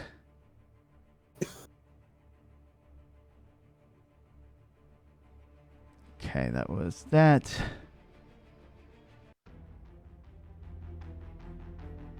The Nagpa. Does he need to make any saves or anything? Yeah, so Spirit Guardian, since he started his turn. Is... Okay, so he's going to make a success. Okay, so he's going to take half damage then. So go ahead and roll your damage. Okay. I think that was applied. He moves forward. You can see blood dripping down. He puts a hand up to his face and pulls off this imposter's mask. You can see a bloodied, kind of a little bit taller than a halfling, some sort of short humanoid. He made me do it. Spare me. Spare me. Kaladin, your turn.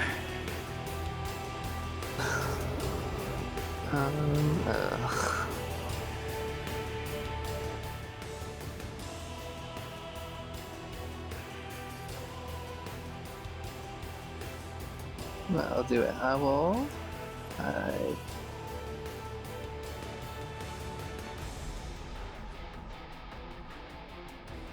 make my way this way and I'll start chasing after him. Okay. Too slow. Too slow.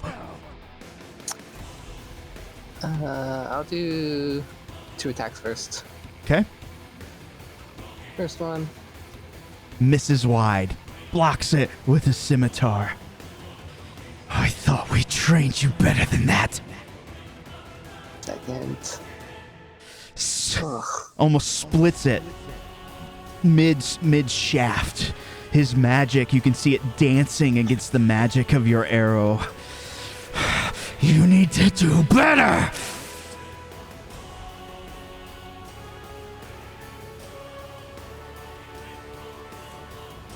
Anything else?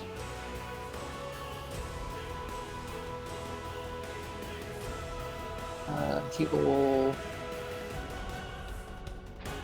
pull out one of his daggers, bonus action, dash up to him. Okay. You were in with melee.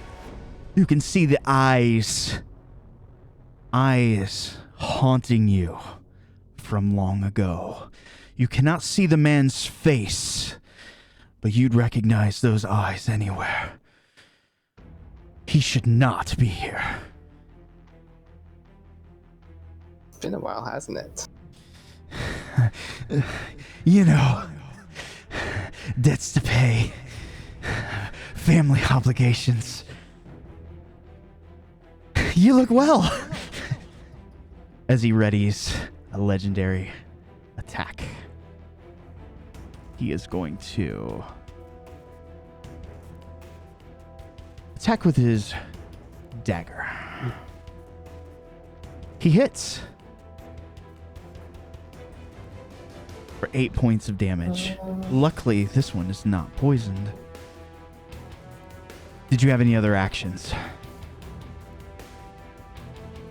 Actually, that would miss because my defensive tactics give me a +4. Okay. We'll go ahead and negate that damage off. So 3. Yeah, for the 40. rest of the turn. I gotcha. I will try to remember that. Instead, he will say, good. At least that asshole Ace taught you something. Caspian.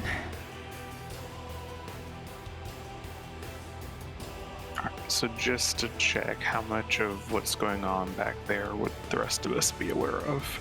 You can hear the sounds of battle behind you, but you know that the fight is in front of you. So something else would happen. You have 360 vision. You see Kaladin chasing down after this I don't know, this cloaked sort of rogue.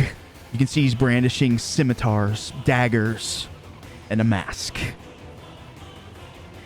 Kaladin's fast, but you've never seen him move with that much ambition. What would you like to do? Well, if I notice that, then I'll turn to Faylee, who is probably just lowering her chicken sling. And I'll say, like, Faylee, you're fast. You're really fast now. Chase after Kaladin. He looks hurt. No, okay. Okay. And then he'll kind of push his way past Ghost, kind of like trying to still him with his hands, and say, well, Durin, stop. That's not a Nagpa. Are you sure it's not just a trick of theirs? Caspian, what's your passive perception? Low. My wisdom is 11, and I don't have proficiency in it. Okay.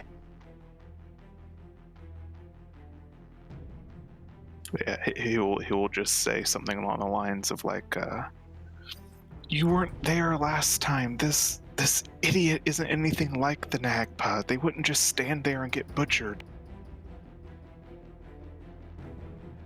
It's gonna take a moment to go over that logic. And What if he's just trying to get us to lower our guard? No. I'm sorry.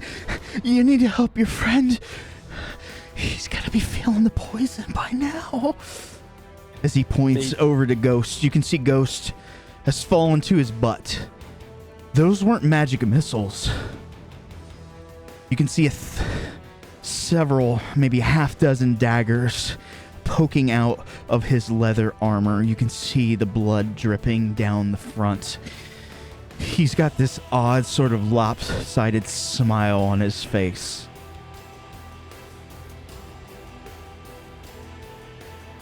What did you dose him with? Just what the master said. Poison. Kill you all. Caspian will grab Voldurin by the beard and yank him down towards Ghost, like trying to put, almost drop him on top of Ghost.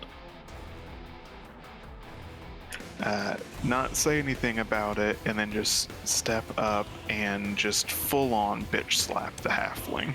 Nice. You gonna try to knock him out? Oh yeah. All right. Go ahead and roll a strength attack. Okay, let's see. I would be proficient in that, and then it's just plus strength, right? Yep. Mm-hmm.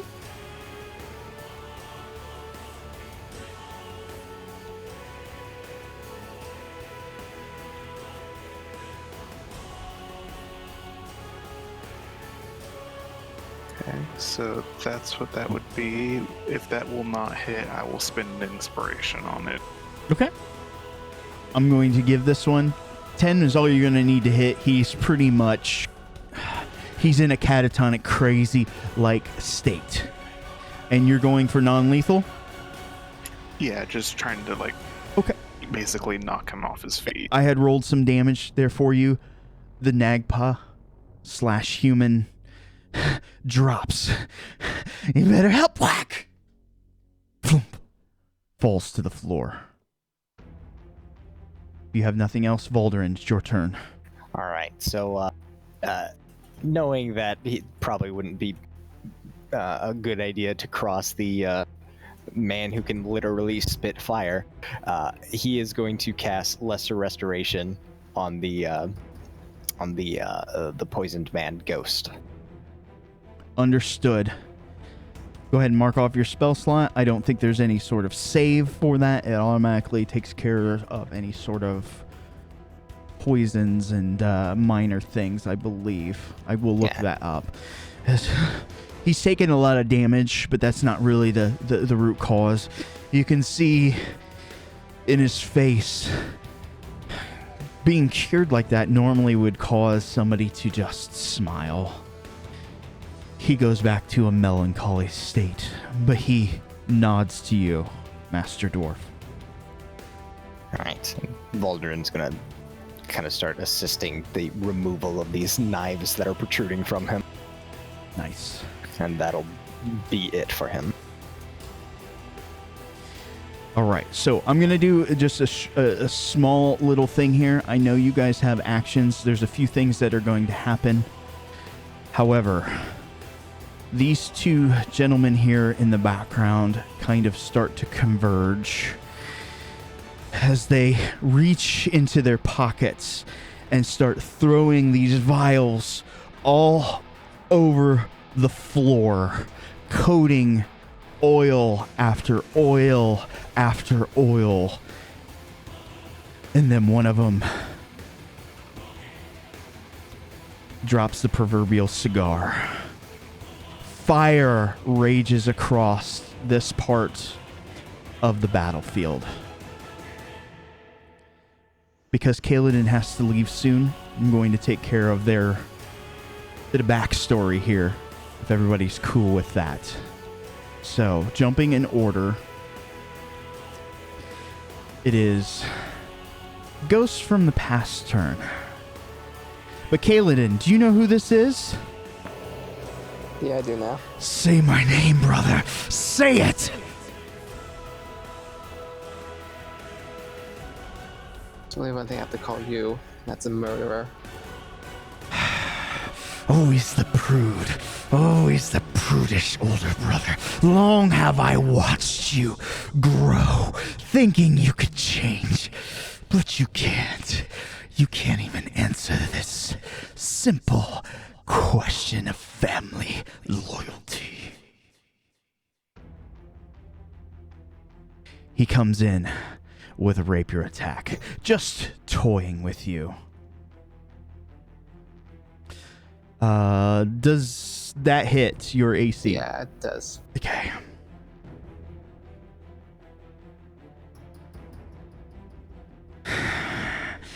Come at me, brother. Show me what you've learned. Kaladin, your turn.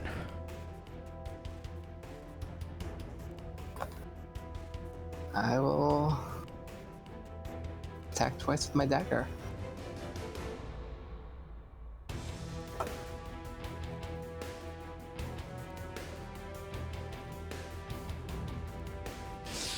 Unfortunately, it is a miss.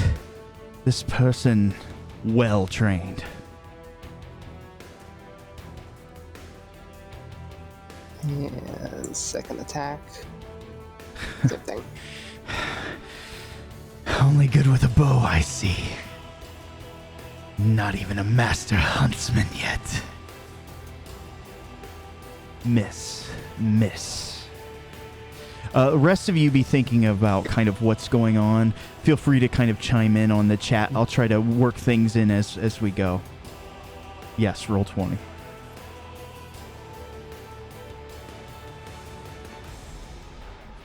All right, so daggers, is it? You see him take off a glove, throw his rapier to the side. Then so be it. He strikes out at you. Strike.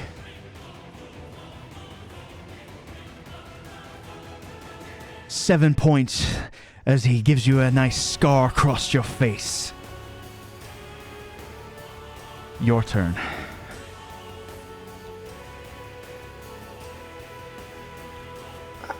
Just keep it up with the daggers. You work your way, finding purchase. As you press the dagger into his body. How much damage? Um,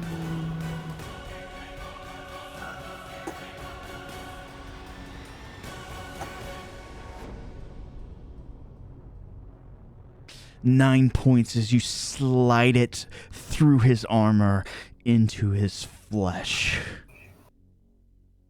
He turns to you. I can save you yet, older brother. You only have to pick one. Only one of them has to die. Choose a name. Any name. As he lunges with another dagger. I have another attack. Oh, by all means, go ahead. Sorry. Misses anyways. Infernal brother.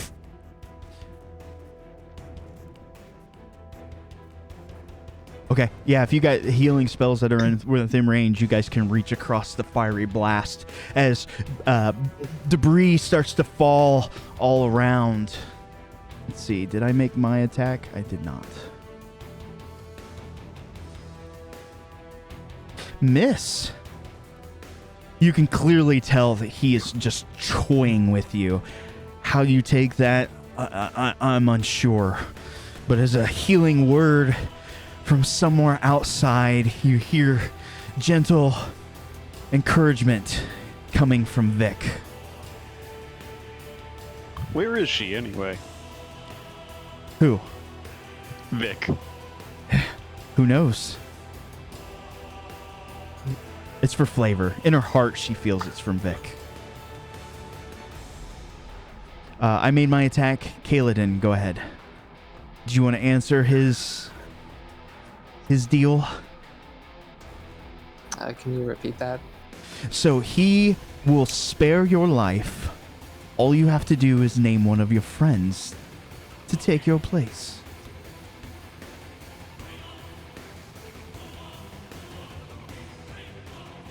Okay, Ken will wipe a little blood from his mouth, grab a second dagger, and say, "The only one who's gonna die is you tonight." That's the fighting spirit, brother! Then I'll go for my attacks. Do it. First one. Is a miss. Damn. Second attack. You find Purchase once again, but did he let you?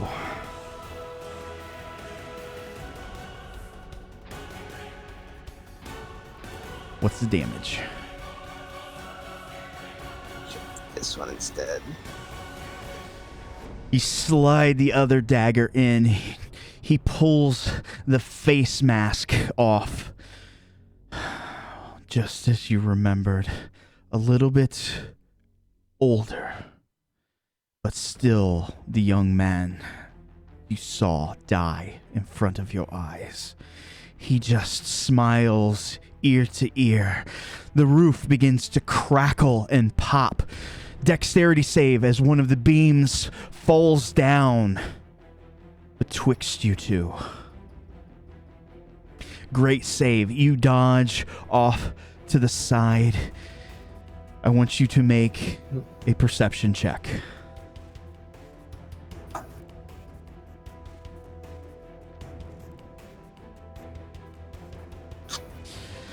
As you kind of try to pick yourself up as this large beam now burns where you two once stood, you see not body, form, or shadow of this man. The only thing that you see is something flying directly at you. A dagger.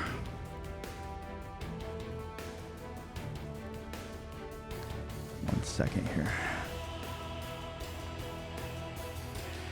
As it finds Purchase in your body, you take 7 points of damage.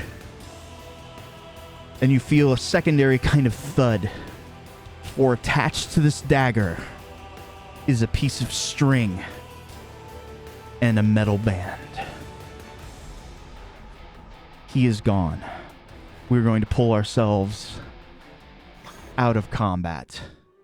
because I know Kaladin has to leave soon.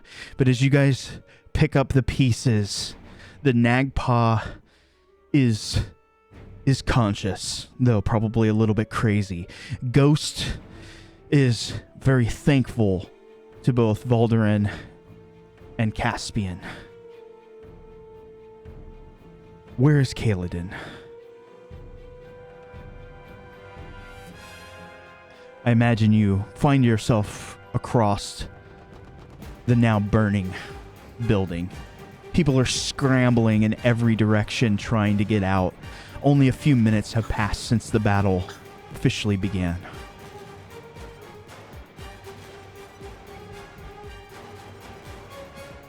Is Valderin able to see Kaladin through the smoke and chaos of going?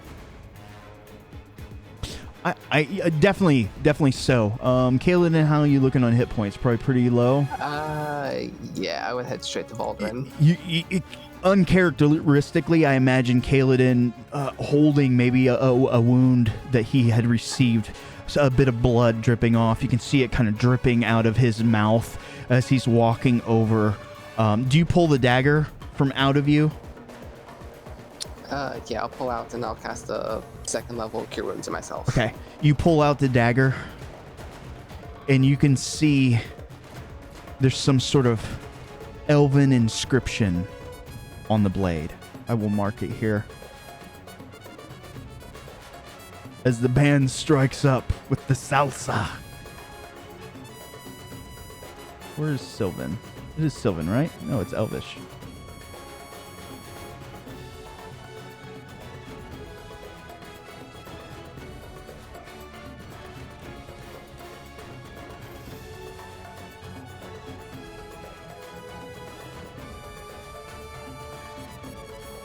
There you go.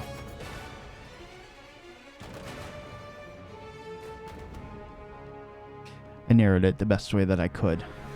You guys pick up the pieces. Daughtry leaning over to you, Vic, after you've just been kicking some ass. Are you all right, my love? More than all right, but I think you'd understand if I said we had to postpone our knocking boots. Fair enough. Chez la femme.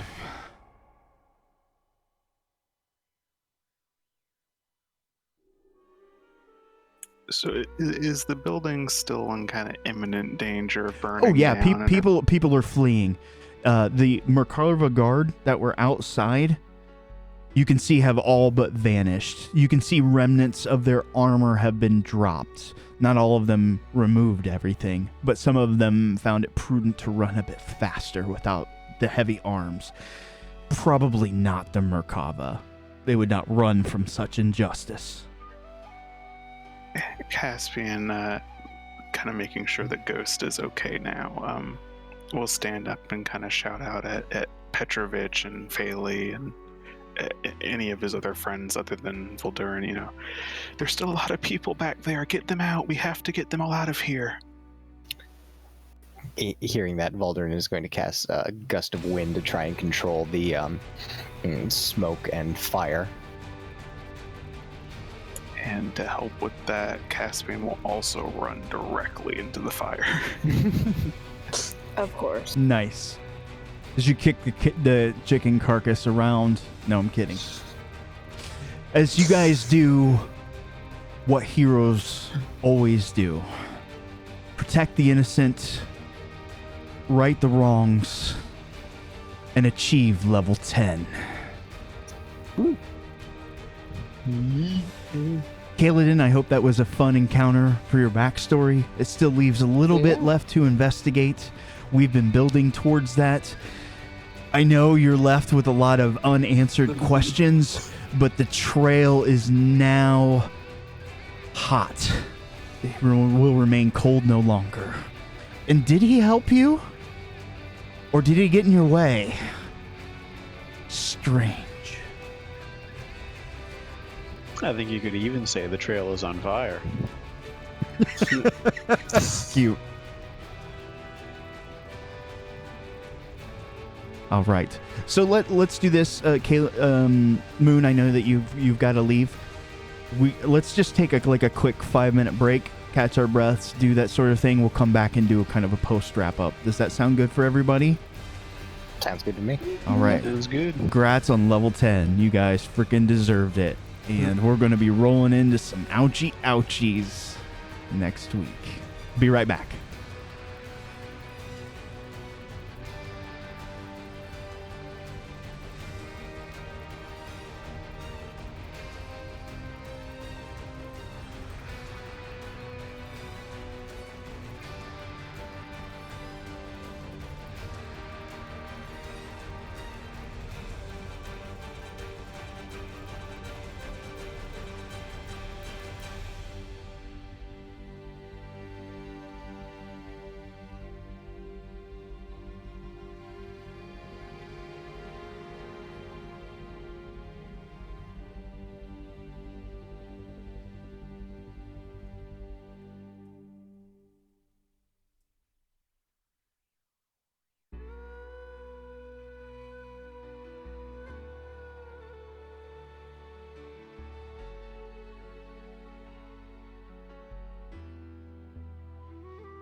And I'm back. Welcome back. Thank you. Welcome back.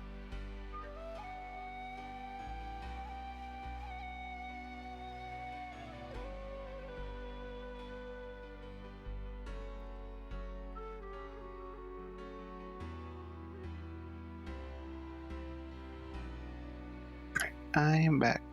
Welcome back. I'm back. Welcome back. I think that's pretty much everybody here.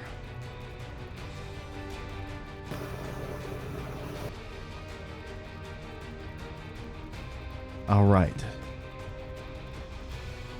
So, now's a good point. We can go over any sort of leveling questions that you guys have. You have this halfling humanoid, short human to interrogate if you wish. I think you guys had brought up talking with the Queen of Ravens at one point. There's always, if you guys wanted to go back and talk with the professor. Cool? Yep, we've got that. So what do you guys want to do? On the topic of the Raven Queen, what was your ruling regarding what we talked about in the last session with whether or not Vic would know? I did give it some thought, and you would draw a connection, but not a direct one. Definitely something worth investigating. Okay. It's too much of a coincidence. So to be clear, for the fuzzy dragon scene, we're wrapping up. That's done That and that is dusted. correct. You guys ushered everybody off that you could to safety. You're in no immediate threat. The real Merkava will show up. They, of course, will kind of ask some questions, but they know who you are. You're heroes of the realm. They take you at your word. Whatever you wish to divulge to them. Except for that filthy drow woman, they can't be trusted. But association. Tantibus is a large, diverse city. It's not. It's an unusual site, but it's not a site that hasn't been seen before. There have been some drow to frequent the city.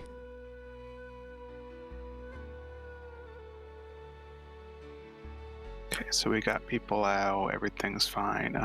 We'll probably, I'm assuming, then next week deal with some of the flavors we picked up tonight. I am down for anything. Just wondering about like the other NPC hangers-ons we got. If you're asking about them directly, Daughtry seems like he might be a good sellsword of sorts. He certainly has taken a liking to this dark elf. Whether or not Vic divulges that's another question. Ghost seems like he's got a really good heart. He might not be the most approachable person. He's clearly here for his own reasons. He definitely has skill with the blade and the magic arts. And he's not half bad looking either. Vanya, she's gone. Who knows where she is? She may or may not reappear. And it seems, in all the confusion, the fuzzy dragon, if it's ever rebuilt, will need a new barkeep. So our circus becomes home to yet more of an infirmary.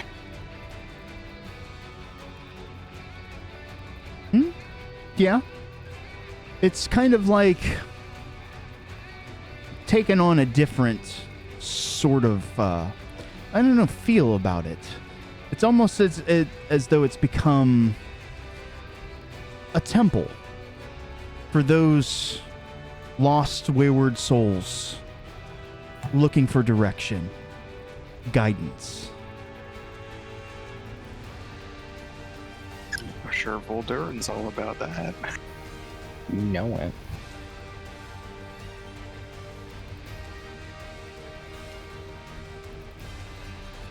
If you guys inspect the circus in the past few days that you've been gone, the people have, those who are able, have started to rebuild. Everybody is pitching in, pitching tents, etc.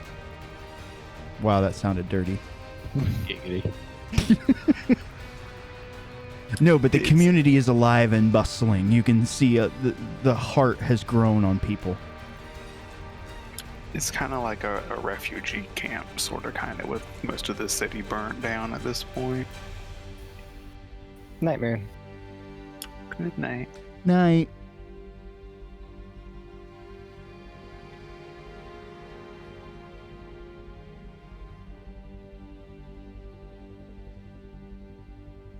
Man, I gotta think of what magical secrets I want to take. Obviously, counterspell's a given. Are there any other NPCs that you wish to interact with? We can do this non-sequentially as well. Aside see from the yourself. Raven Queen, it's a cool. I'd probably want to try to follow up with Vanya, see if I can track her down. Okay. Where is she? Where is she? Make me an investigate. I'm good at those.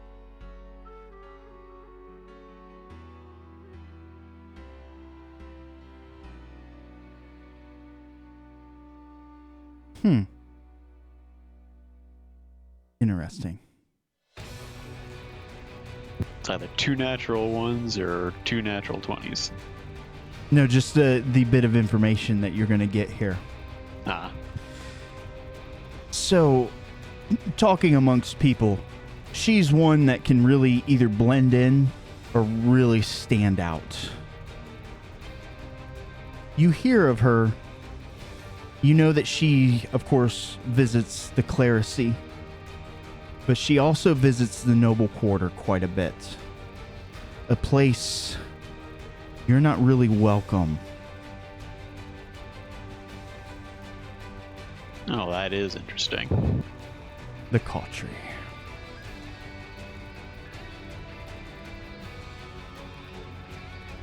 Is she an agent of them?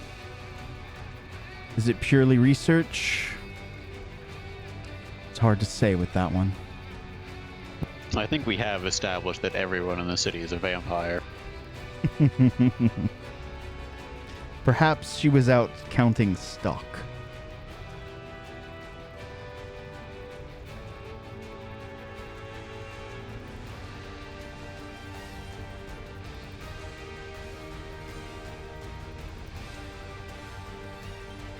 Well, that said, she didn't seem to recognize me. And you don't think that was disingenuous? Probably, if she had seen you, she either played it off very well, or just another face in the crowd. Technically, yeah, you have seen that person, but if you don't interact with them much, out of sight, out of mind. But I wouldn't have gotten the impression that she would have been told that we are on the do not allow on the premises list. She seemed very disinterested in you and your lot. It seems she was, again, looking for specific people for a specific reason. All right.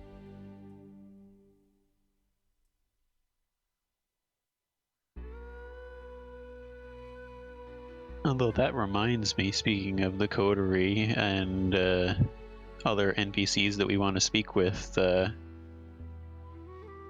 how do we want to deal with, I'm going to forget her name now. Sunny? Yeah, Sunny. Because we are contending with curing Zakul.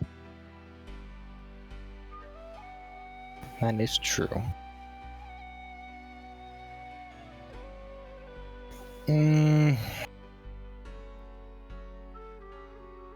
On the other hand, she's made her bed and walked away from our help, so Yeah, on one hand, we do have relationships with both. They both kind of. I'm not gonna say Sunny, because what happened to Sunny was tragic, but how she went about it afterwards, kind of, we can't do much about. Yeah, both of them have checkered pasts, so nobody's an angel in that fight. I don't think there's much we can do without getting more involved than we would like to be.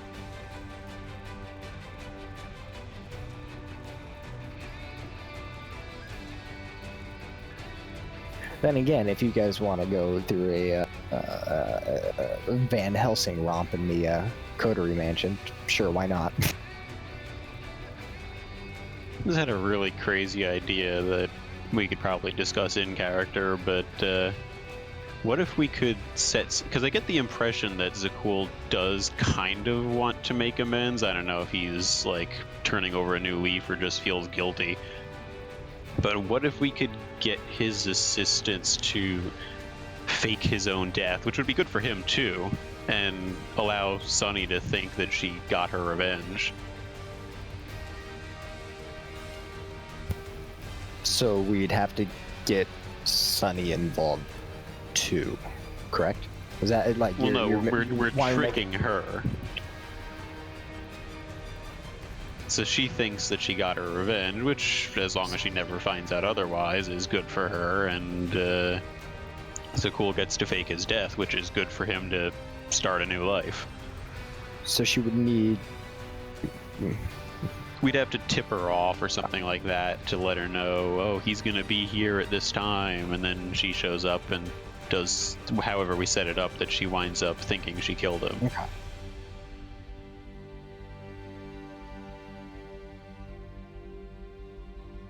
Do you have access to illusion spells?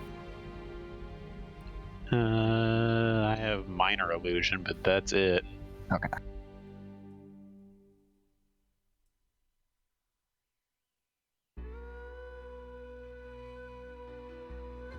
Well, I did just level up, so I could technically swap out for something else, but that seems a bit excessive for one plan. Yeah.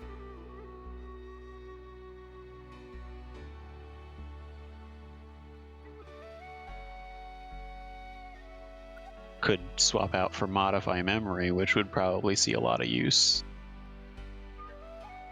That would be nice. That'd be very helpful for you, especially for the whole shape-shifting thing. True, just in case I ever accidentally oops and out myself, I can hopefully cover it back up again. And you can use it to, like, you know, make them think that they know you. Also true.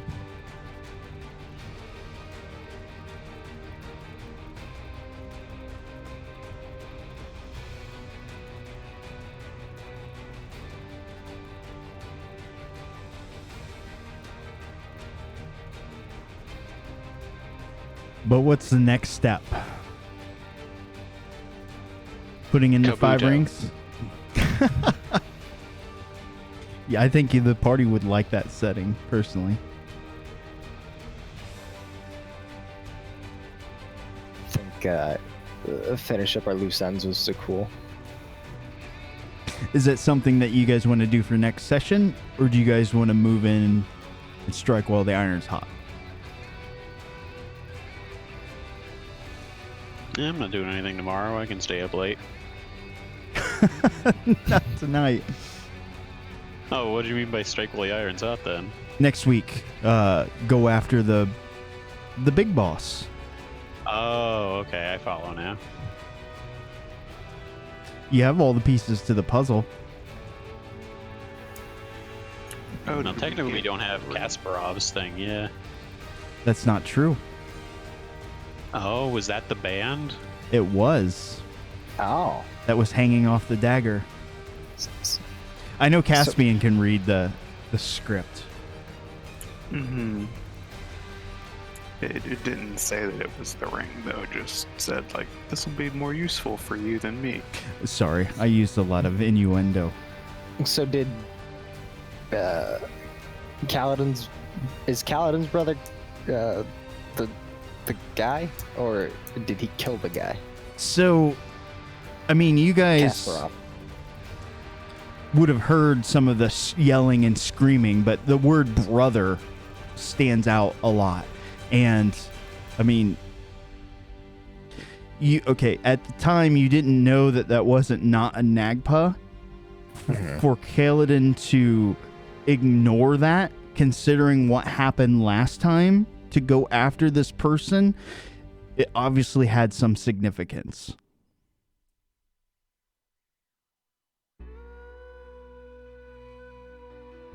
Fair enough.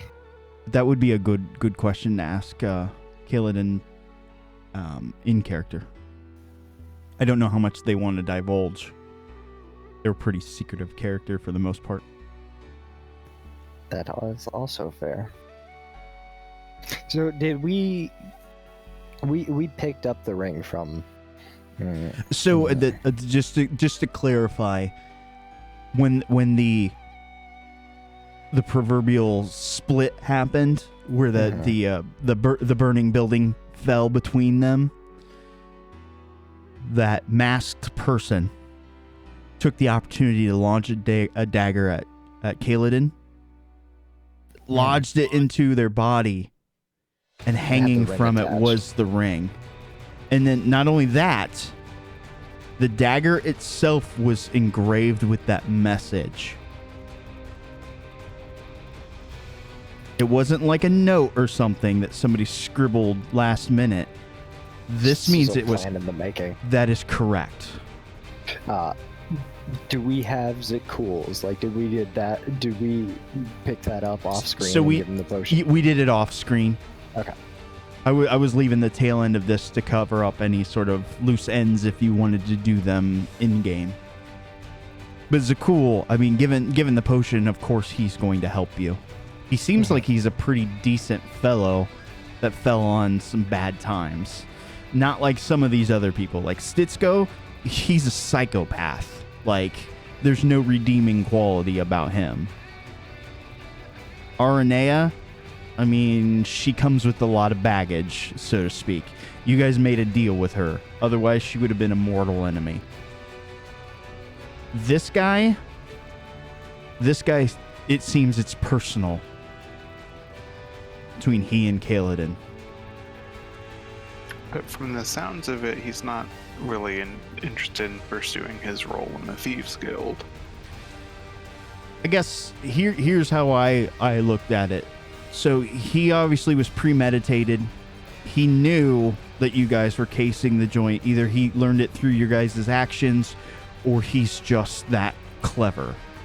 He spent, and Vic could probably attest to this, when you spend a lifetime pretending to be other people, you really learn how people tick. Yeah, she is a people watcher. But you know this person is not a shapeshifter. They are a master of disguise. He had on a fake fat suit. He was just hobbling around like a bumbling idiot. He changed his mannerisms, his voice, his face.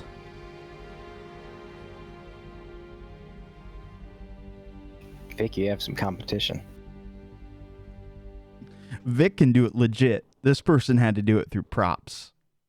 He'd probably make... As a side note, when he went over and was talking to Valderin, I don't know what it was, but something made me think it's him. He's Kasparov. I was trying to give clues, but I was trying to make it so you guys thought that any of them could have been. Except for Vanya. She doesn't really fit well. She was a red herring.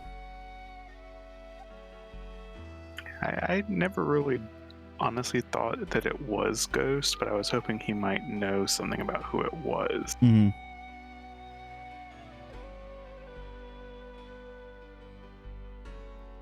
If we had not been ambushed by a fake Nagput, that was what I intended to ask him when we got to the room. Oh, I got ya. No, that was on a timer.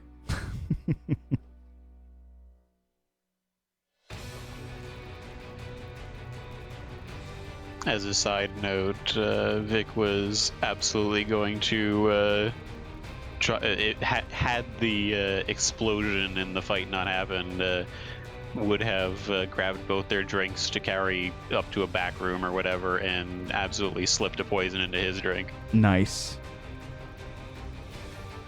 Maybe it wasn't a poison. Maybe it was a love potion. Yeah. Love potion number Rufinol. Rufalin.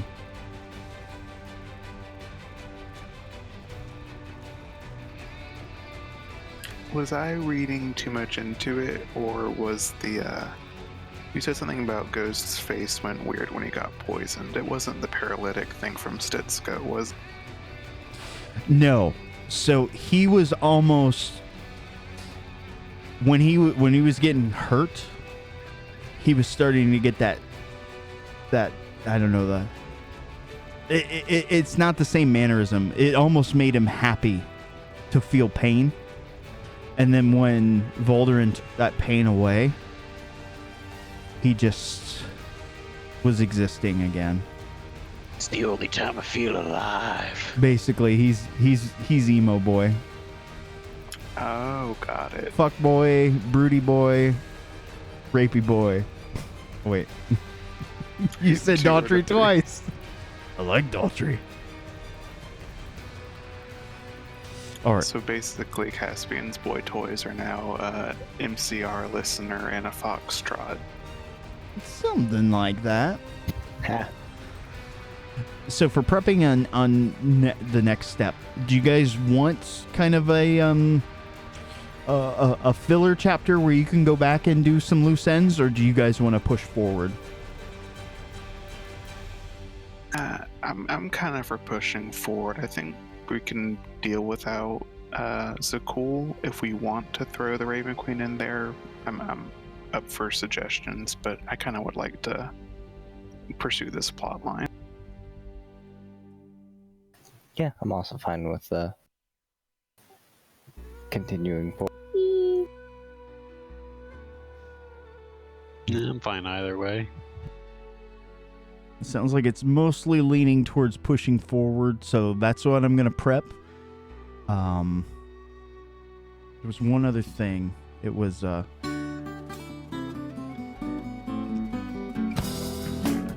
Thanks. goodbye, fuck boys.